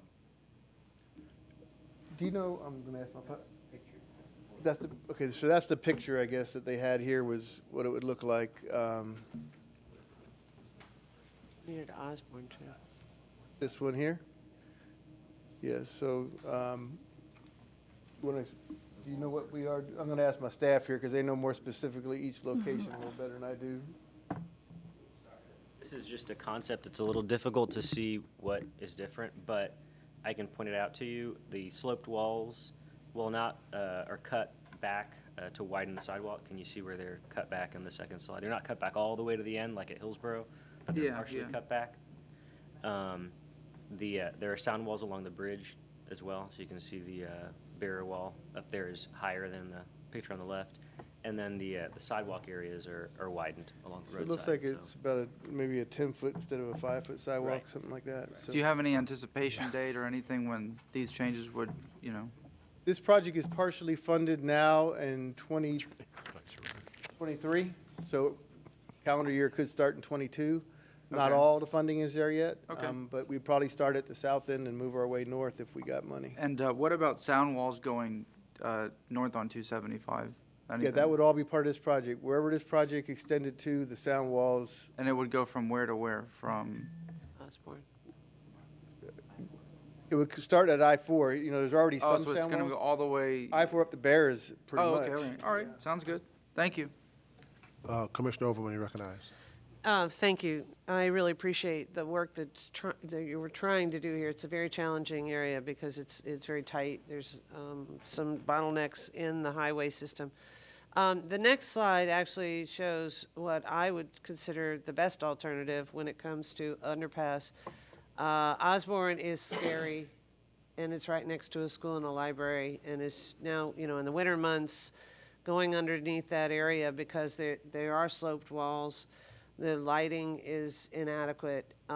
It is having that more open arrangement not only is more aesthetically nice, but it also creates a better opportunity for safety. The sloped walls create a hiding place or a safe place for individuals that aren't able to find housing. And so the vertical walls tend to eliminate that as a place that can put people and them at risk. So where possible, specifically, if I'm not sure why Martin Luther King still has a sloped wall plan, but I'd love to see that sloped wall plan eliminated from any of our urban core underpasses because it does create, unfortunately, a hazard to not only the residents that live there, but those that are traveling through. I do like the sidewalks, that's great, we do need them, but if the difference in the light that's able to go underneath the underpass on the vertical walls versus the sloped wall is significant. It makes a much different experience. I live at Osborne, basically, and so I'm very familiar with that area, and the interstate going southbound is quite challenging. So the yellow in your previous illustration are proposed lane ads in that particular? Yeah, and it's kind of, it's graphic, so it's not to scale, and it's not exactly how it would look out in the field, but yeah, that's basically where the new pavement would go that would be in the transition area. Yeah, the reason I'm asking the question, I recognize that having the yellow on the ends, on the south side or on the left side of the I-4 exit gives a little bit of relief for the backup. But the rolling hill effect without signage to indicate well ahead of time, like almost at Sly and Hillsborough, to indicate that it's a single lane exit to I-4, not a double lane exit where you cannot get onto the interstate at MLK, literally without having to dash across 3 lanes in order to get through because of the backup. So I understand the backup is going to possibly get a little bit better, but because of the lack of line of sight, I think that's oftentimes why the crashes are, like I said, I live right there. I hear the crashes, and it's not a pretty sound. But it is literally because there are so many people that get on that exit every single day that sit in the second to last lane, not the inside lane, to take the exit, diving in, as you described, dealing with the people who didn't know that there was a single lane versus a double lane entrance because there's another lane that goes to downtown. What is the little yellow hump above the Ashley exit? Is that a relief valve? Just or- it's a transition area. We're going from, we've got the 2 lanes that exit over, so we've got to merge the lanes over, but I'd have to show you, there's some constraints in there as well. Okay. believe it or not, it'll help. It's not perfect. Okay, just, You I know, was one- weird. Yeah, one of the challenges, because we have, most of the effort we put in has been related to not reconstructing the downtown interchange. But the only way to get rid of all of those geometric issues would be to reconstruct it. And the only way to reconstruct it would be to take right-of-way. And so that's the trade-off we're looking at. On the one hand, we're going to continue to have the roller coaster if we don't rebuild the interstate. So people are trying. So it's a trade-off. On the one hand, you're not taking right-of-way and not impacting the community here. On the other hand, you're probably still going to have crashes related to the roller coaster effect. Okay, well, it does need to be clear that it's a single lane. Yeah, we can. Well ahead of time, because what people think it's 2 lanes, because there's that extra lane that's going downtown instead of to the interstate, and it's. I think 90%, if not more, people know what they're doing. They don't want to wait in a long line They and don't wanna they wait, shoot yeah. over. But we can look at putting some additional signing in. It's difficult to sign because the way the lanes, but I think once we put this additional lane in there, we would have an additional lane to be able to put the people in so they can get all the way down to I-4, and they don't have to necessarily share that lane with the downtown as soon. Understood. So, Thank and I you. would say on the cutback of the walls, anywhere we can cut them back, we'll try. It really depends on how far can we cut it back without having to reconstruct the bridge. The whole bridge, right. So some of them are built differently than others. If we can cut it back, we'd do that. Excellent. Thank you very much for your answers. Commissioner Kemp, you're recognized. Thank you. First of all, I want to thank you for what has been a whole different design that's been put before us, which is important and which is just, I do think this is a sea change from what I was seeing 2 and 3 years ago. So I really appreciate this. I also, in terms of acknowledging what you've said before, I leave my house and I get onto the I-275 at Hillsborough, and I can do it almost every morning, anytime between 7 and 9, and I just whiz on through. There's like no traffic issue, as you've just said. And the only time I have a traffic excuse is when there's been an accident and traffic is backed up. I know that in terms of the what we've talked about, and totally the line of sight, the roller coaster effect of I-275, I don't see that changing. But I know that when I was in my late 20s, I think I've told you this before, I went to a Seminole Heights the DOT presentation where they had the poster boards up and they showed the remake of the intersection, and they showed 1 lane going from, from I-275 over to I-4. And I was in my late 20s, didn't know anything about this or whatever. And I said, that will never work. They're going to have traffic backed up to, Busch Gardens if they do that. And I just never, 20 years later, I was like, they did that. Oh, and but I just really, I was just stunned that it ever happened, because I just figured it would never have happened when I saw it back then and never expected it. Now it's our reality, and yes, we have to do something about it. And I think the thing would be to put the second lane in there with really some kind of good signage. I actually, as much as I know that area, I do get caught in being over there, because sometimes it just doesn't occur to me that the traffic there is. Sometimes it just has traffic there because people are going to get off at Martin Luther King or something. I'm not always thinking, oh, that's the traffic trying to go to I-4. And I'm one of the people that causes a problem, because I try to stop when I can, way back, but it's, I get taken by surprise by how intense it is sometimes.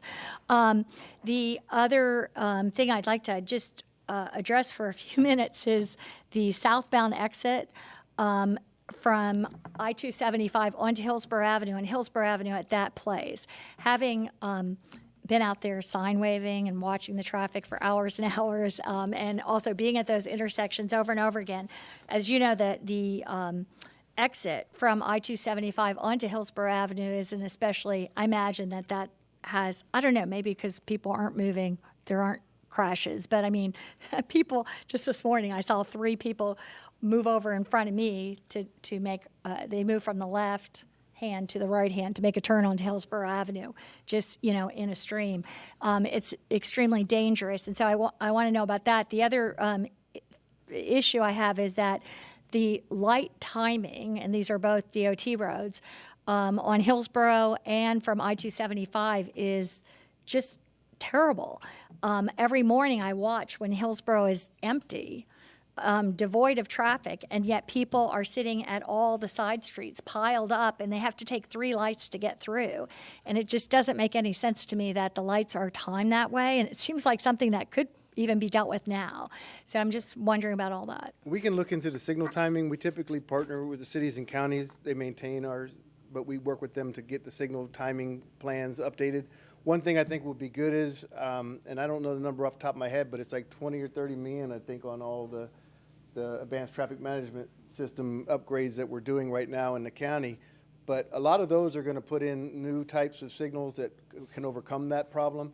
The technology that's out there now, and it's been there for a while, it's like a library picking type of software. You put a bunch of different plans in there, and then based on what the feedback it gets from traffic, it says, I want to pick plan A or B or C. What this new software will do will allow it to generate its own plans nonstop. And so you'll start to see if there's no traffic on the main line, it'll say, okay, I can go back to the side street and serve them. And so I think you'll see that improvement over time, but we can look now and see if there's things we can do in the meantime. But that adaptive signal technology is going to be something I think will really improve traffic in Hillsborough County quite a bit. And then what about the exit, I'm sorry, but going off of 275 onto Hillsborough on the southbound? We have some operational improvements. I'm not sure if that, do you guys know if that's particularly one of them? It is, yeah. So that's going to be part of the operational improvements we'll do as part of the Segment 7 project. But we're also trying, depending on when we get the money, trying to find extra money as it becomes available and have these plans ready for things like that so we can, we're doing that with lighting too, corridor lighting. I want to get the top 20 pedestrian corridors lit properly with LED lighting, and as money becomes available, if it's a low bid or something happens and we get some money, pump it out there on those things. So, yeah, we hope that is something we're looking at, though. Six, let me ask you a quick question. You keep saying when money becomes available. Does the legislature have anything to do with this? Some, I mean, obviously the legislature does, but what I'm saying is for instance, say if I have $50 million budgeted for a project, and for whatever reason the bidder comes in at $40 million, there may be $10 million. And sometimes what happens is if you don't have anything ready to go, you can't take advantage of that right away. So what we're doing is we're taking safety projects, and our traffic operations staff, and what we've told them is get these plans ready so that if we do get money available like that, we immediately go out there and find it. Also, as we get closer towards the end of the year, sometimes some other districts might not have used all their safety money. And so we just want to be ready if there does come money. Now, legislature obviously is another avenue, but I'm talking about the money already authorized that may be available because of a windfall in a low bid or something. Sir. Thank you, sir. Thank you. 2045 long-range plan.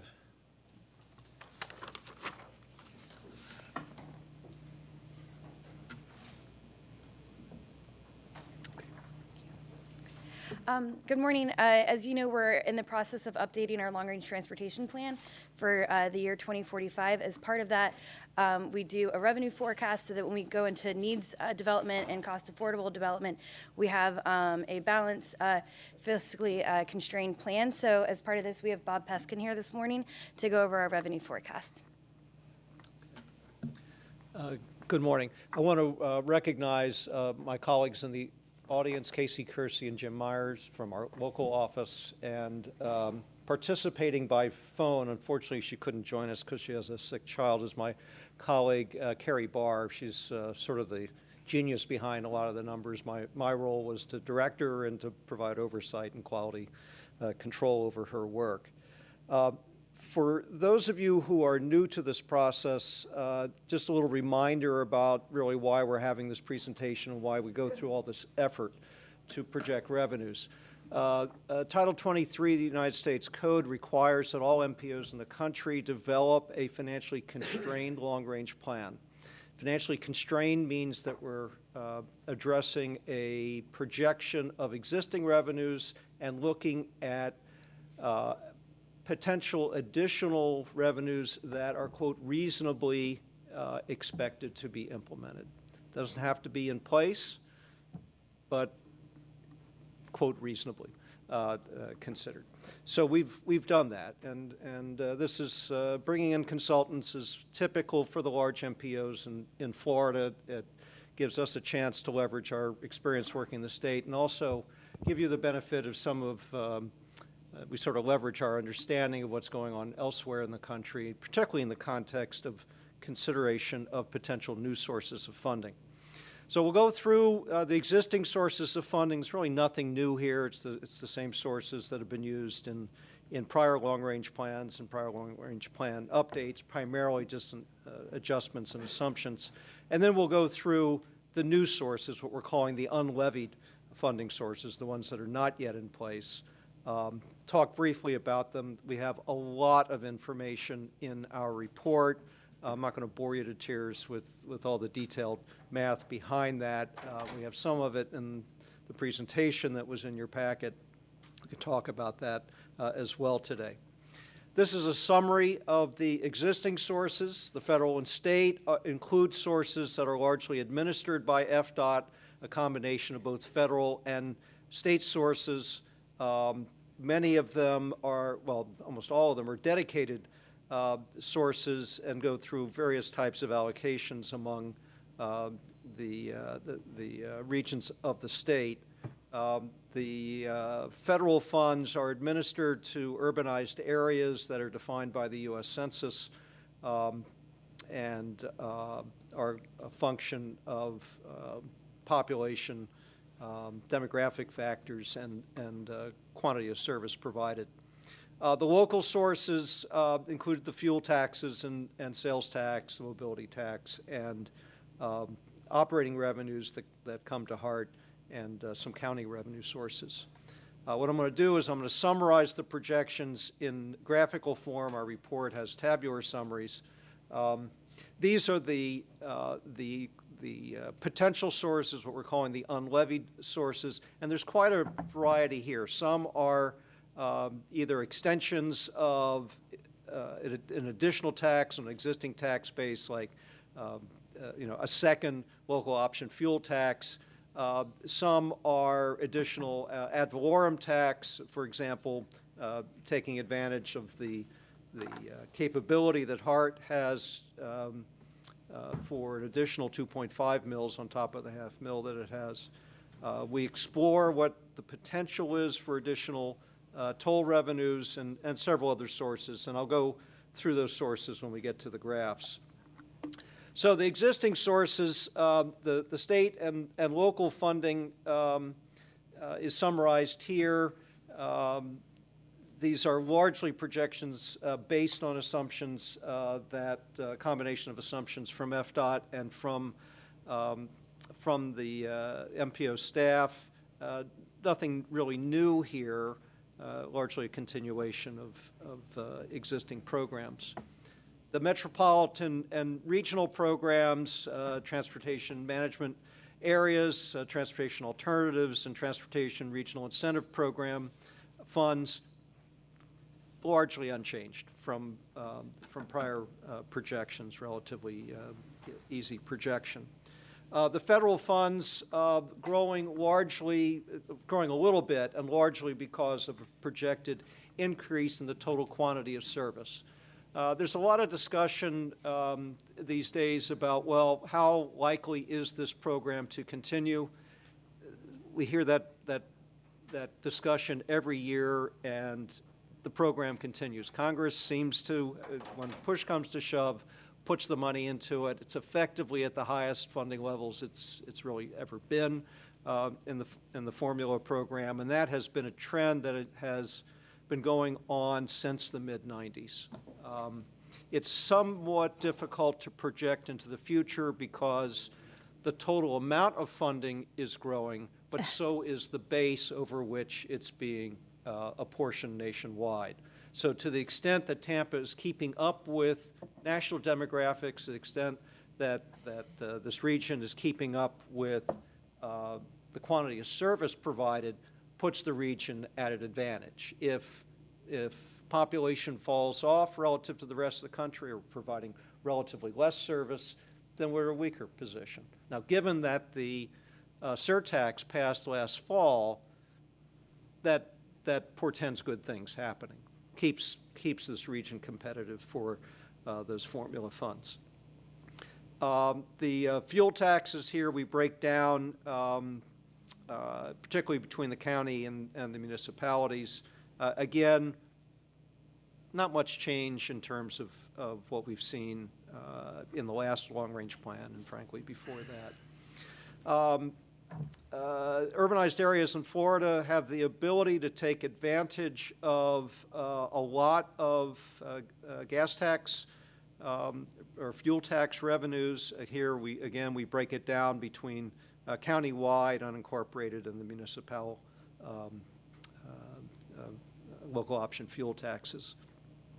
Other local funding, of course, the dominating source here is the effect of the surtax that was passed last fall, and that puts the region in the position of being able to do some very interesting things in the long-range plan. This is 1% sales tax is a lot of money, and it provides the opportunity to make some pretty significant transportation investments. Those are the existing sources. We also looked at some future sources that are not yet in place, and we summarized what growth rates largely and rates of taxation we were assuming here. Among the ones that I think are more interesting are and have been considered and implemented in other parts of the country. One is a tax on transportation network companies. City of Chicago, for example, is doing this, and to the extent that there is a concern that the TNCs are absorbing some of the market that otherwise would be taking public transportation, this is a way to pump more money back into public transportation. We considered a tax on off-street commercial parking. There's a couple of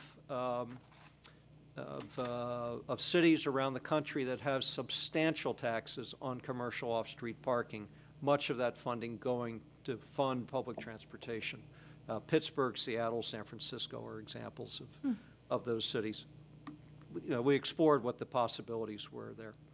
We looked at a vehicle miles traveled tax. Now, typically, these taxes are administered, are being considered for administration by states, and there's one solid example of that right now, which is being undertaken by the Oregon Department of Transportation.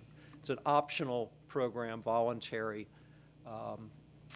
It addresses the concern that for motor fuel-powered vehicles, average fleet fuel economy is going up. So for the same amount of vehicle miles traveled, there's less gallons being sold, and therefore on a gallonage tax, which is what we're talking about in Florida, there's less revenues. In addition, with the advent of electric vehicles consuming more and more of the market, there's even less fuel being sold. So we actually see a leveling out of gallons sold region-wide in our projections, even though regional VMT is going up.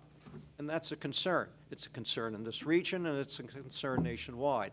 It is one of the threats to the Federal Highway Transportation Trust Fund right now, which is why VMT taxes keep entering into the conversation. Now, again, this tends to be a discussion that is properly held at the state level because the state is in a stronger position to implement this type of a tax. But it has been addressed at the local level in other places in the country. We just did some work in Austin, Texas for Capital Metro, the regional transit operator there, and we looked at the VMT tax very carefully as a potential source. Driver licensing, vehicle registration fees have been used. For example, vehicle registration fee is used by the transit system in the Research Triangle area in North Carolina. The state of Illinois, about 18 years ago, increased the vehicle registration fee statewide by 50%, increasing from $60 to $90 per vehicle per year, and split those revenues between use for public transportation and by the schools, and these were challenge grants, which means they had to be funded locally. So there's, or matched locally. So there's all kinds of potential sources that could be considered. Clearly, with the passage of the transportation surtax last fall, there's less immediate pressure, but we've included these revenue streams in our overall projection just to give you some idea of what the potential is. This additional information is in the packet in the report. Here's a summary of the relative magnitude of the various sources that I was just talking about. The biggest potential revenues are the expanded toll revenues and the expansion of the Hart ad valorem tax from the current 0.5 mils, adding upwards of an additional 2.5 mils, and the vehicle miles traveled fee, which is again a pretty significant potential source. We pulled all this together, aggregating the various sources into sort of convenient groups to think about. The existing sources over the 25-year projection period, the blue bars are the existing sources, and just by way of comparison, the potential sources, the so-called unlevied sources, are the green bars at the top, just to give you some order of magnitude in terms of the quantity of revenue possible by these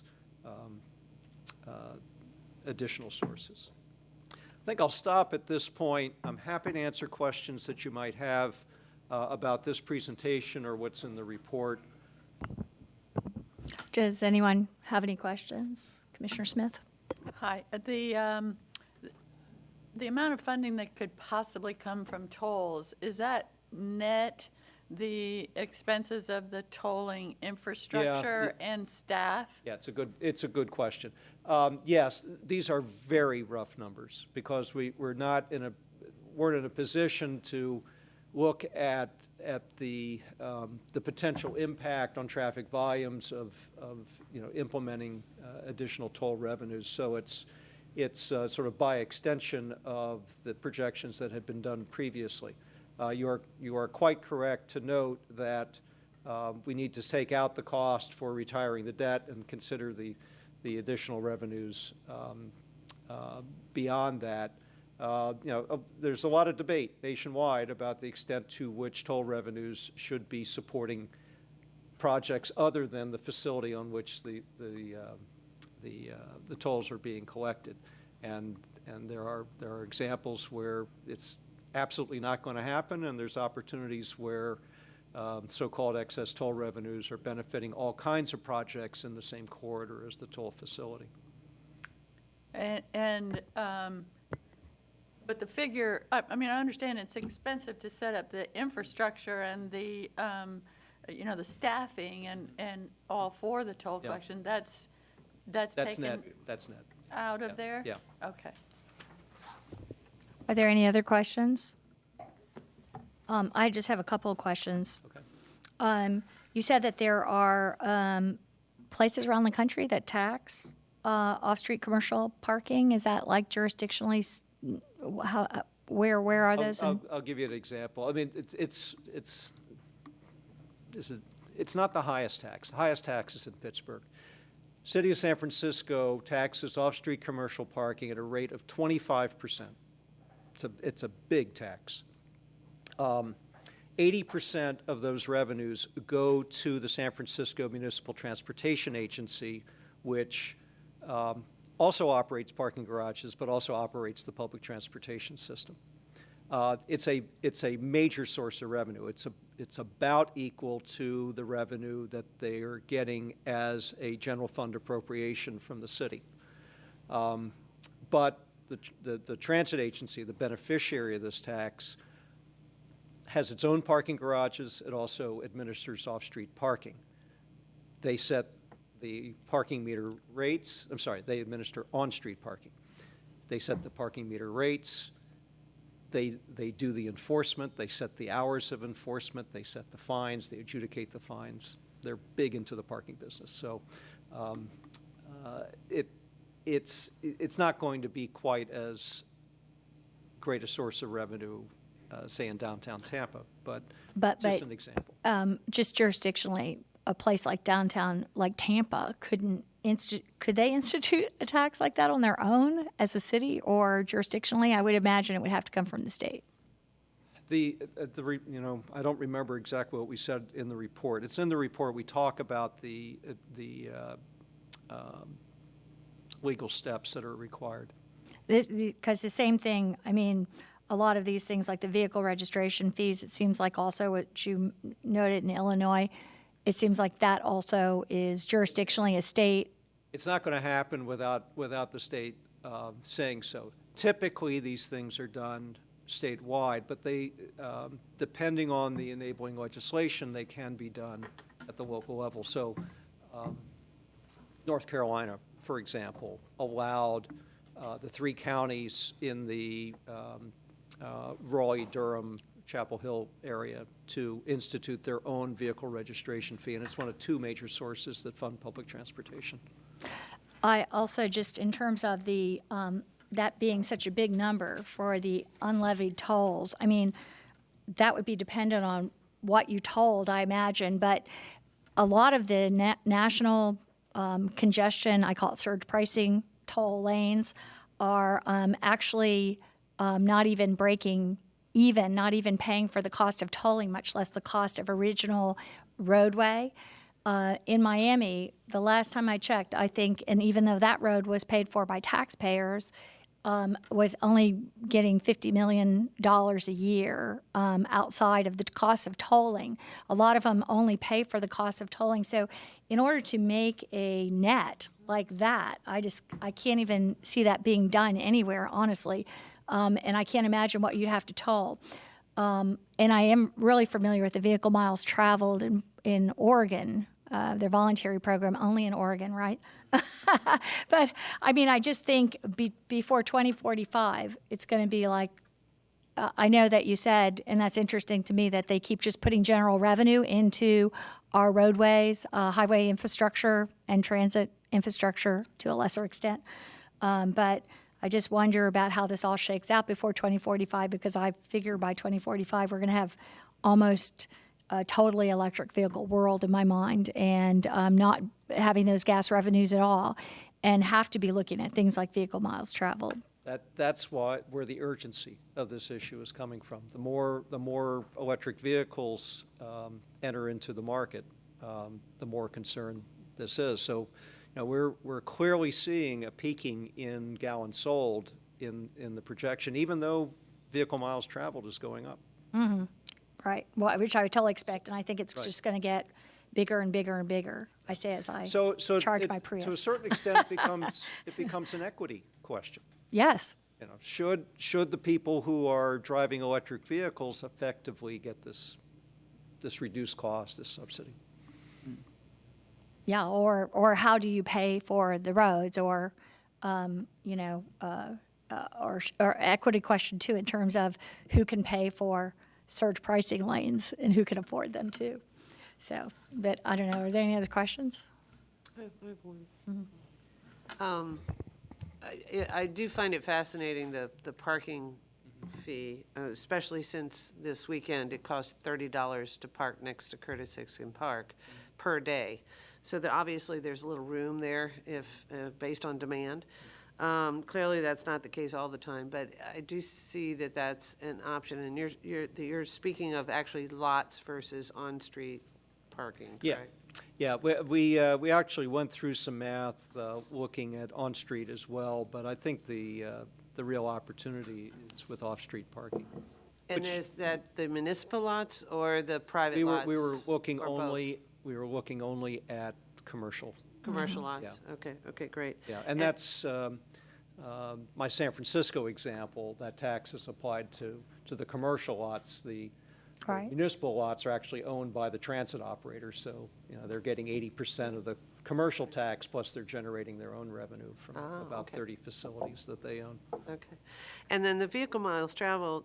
Is that going to, given that we're looking down the road, using technology, is there legislation in place to require new auto manufacturers to include the GPS technology that would facilitate something like that?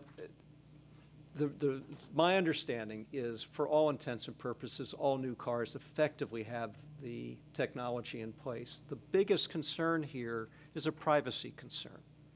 So the technology that's there right now, much like your cell phone, keeps track of where you are.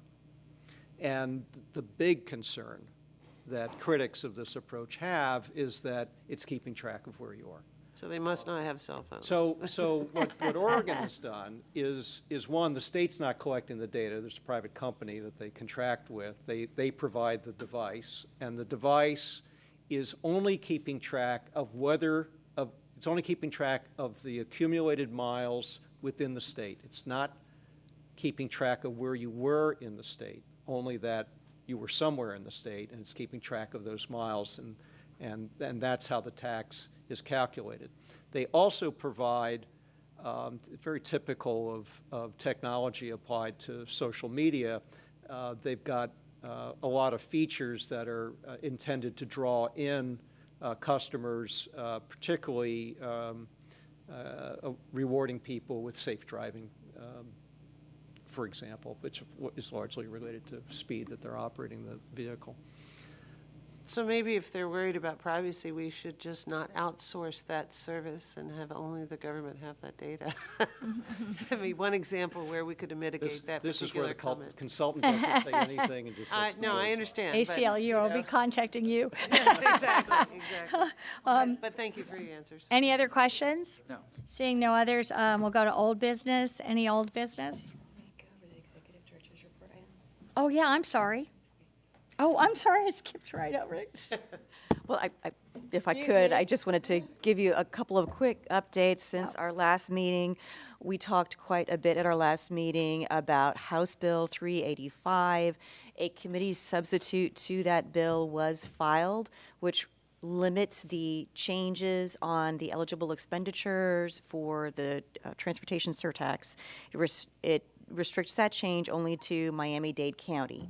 And so I really want to thank the local, all four of the local governments and HART and the Aviation Authority for all coming together and making our concerns known.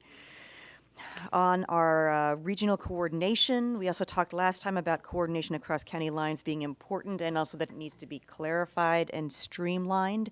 And so I did make a presentation at the Tri-County Tampa Bay TMA Leadership Group a couple of weeks ago, proposing that we bring together in 2020 the 3 MPO TMA and the 6 MPO Chairs Coordinating Committee and have that all under the umbrella of the T-BARTA MPO Chairs Coordinating Committee, so we're all speaking with one voice, singing off the same song sheet. So we are going to be working together on a proposed revision to our MPO Chairs Coordinating Committee interlocal agreement, and I'll be bringing that back to the Policy Committee for discussion. But we'll wrap that up in the next couple of months, hopefully. And then on the county charter amendment, we are working on the interlocal agreement among the 5 implementing agencies and the MPO. There is a draft of that is under review by the attorneys, and we've just received correspondence from the clerk of the court that any distributions of surtax proceeds would be after the interlocal agreement is finalized. So that will be coming back again to the policy committee and then to you all for approval in a couple of months. We'll also be considering how the MPO would use the planning dollars in 2 months with our update of our unified planning work program. So that'll be here for discussion as well. We talked last time about our review of the Tampa Bay Next the supplemental environmental impact statement for the downtown interchange. We're going to be taking a little bit more time on that because the traffic impact analysis is not going to be done in time for us to have comments and City of Tampa to do a full and thorough review before our June public hearing. So we are going to take a couple more months on that, and we'll have a public workshop on the 30th of April at the Saunders Library between 5 and 7 p.m. That will have some of the impacts, but not the traffic impacts. Then our third workshop is going to be over the summer. And then finally, our next board meeting, Tuesday, April 2nd, here on the 26th floor. And the next Tampa Bay TMA Leadership Group meeting is April 5th, and that one is going to be over at PSTA headquarters in Pinellas County. Thank you. Thank you for that. Sorry about that. So any old business? Oh, sure. Board members, really briefly, just to reiterate what Ms. Alden said about the House Bill 385, the Senate companion bill is still in its original form, which would still have all those horrible effects as far as it would apply statewide. It was filed prior to any of these changes made to the House bill. We'll keep an eye on it to make sure they get reconciled, but to concur with what Beth stated, that the House bill has been modified in a way that would only affect Miami-Dade County going forward. Real briefly about your executive director update. Per discussion at Policy Committee, we're going to be modifying the form that the update takes place. We're actually going to be utilizing a format that Hart has used successfully. I'm going to this week send evaluations out to all the MPO board members, and I'll do a brief presentation on the results at your next regular meeting in April. That's all. Thank you. Thank you. Any other old business? I would just encourage you to watch House Bill 675, filed by Representative Beltran, speaks to the 2.0 mile hazardous walking conditions and a reduction in the language to 1.5. Our concern on this bill from the school district standpoint is it currently does not include funding. He has assured us that if he moved forward on it, it would include funding, and I'm just here to tell you that funding for this district alone would be $35 million. Just to implement, not to mention the backlog that it would take to actually implement. That's purchase of new buses, hiring drivers, adding routes. So we've already calculated those figures in anticipation of last year's legislation. I'm not sure this is going to move anywhere once they see the dollar figure that it's going to cost across the state to implement. It's disappointing. We wanted them to actually look at the language of what a hazardous walking condition is, and they haven't done that. The state directors have formed a committee that will prepare a brief and provide that as guidance, but I'm not sure how far that's going to go. So Where's Representative Bill Beltran from? He's here. He's Hillsborough Oh, County. okay. He's I'm here. sorry, I meeting wasn't. with him on Thursday, Okay, so good. we will have a broader I'll be seeing him. conversation. I'll be up there. So, did you? Was it before? And Lisa, I'm not sure. Maybe you'll remember this. Statewide, was it $40 million statewide that they provided for the busing? So that when you said 35 million for the half mile, 35 is Hillsborough County alone. but for everything or for the half mile addition? That the half mile reduction is $35 million. That's to purchase buses, fuel, additional drivers, all of that is included. And that doesn't include the other things that would fall out of that. Our transportation providers, our manufacturers of buses would probably not be able to support the number of buses that would have to be manufactured and purchased statewide in order for that to be implemented. So I'm not sure. Again, it's disappointing. We wanted them to look at the actual language of what constitutes hazardous walking and modify it, and that's what the state group was looking at, the state directors were looking at. And again, I'm not sure how far this is going to go. You may be recalling the 44 cents on a dollar that they get reimbursed from the state currently for the Per child. per child. So there's already a deficit, and then the language would change the Got it. deficit to be more severe. Just wanted to clarify that. Okay, any other? I have additional documentation. Okay. If you're going to see Beltran, I can put in front of you. Okay. Any other old business? Seeing none. Any other new business? Seeing none, we're adjourned.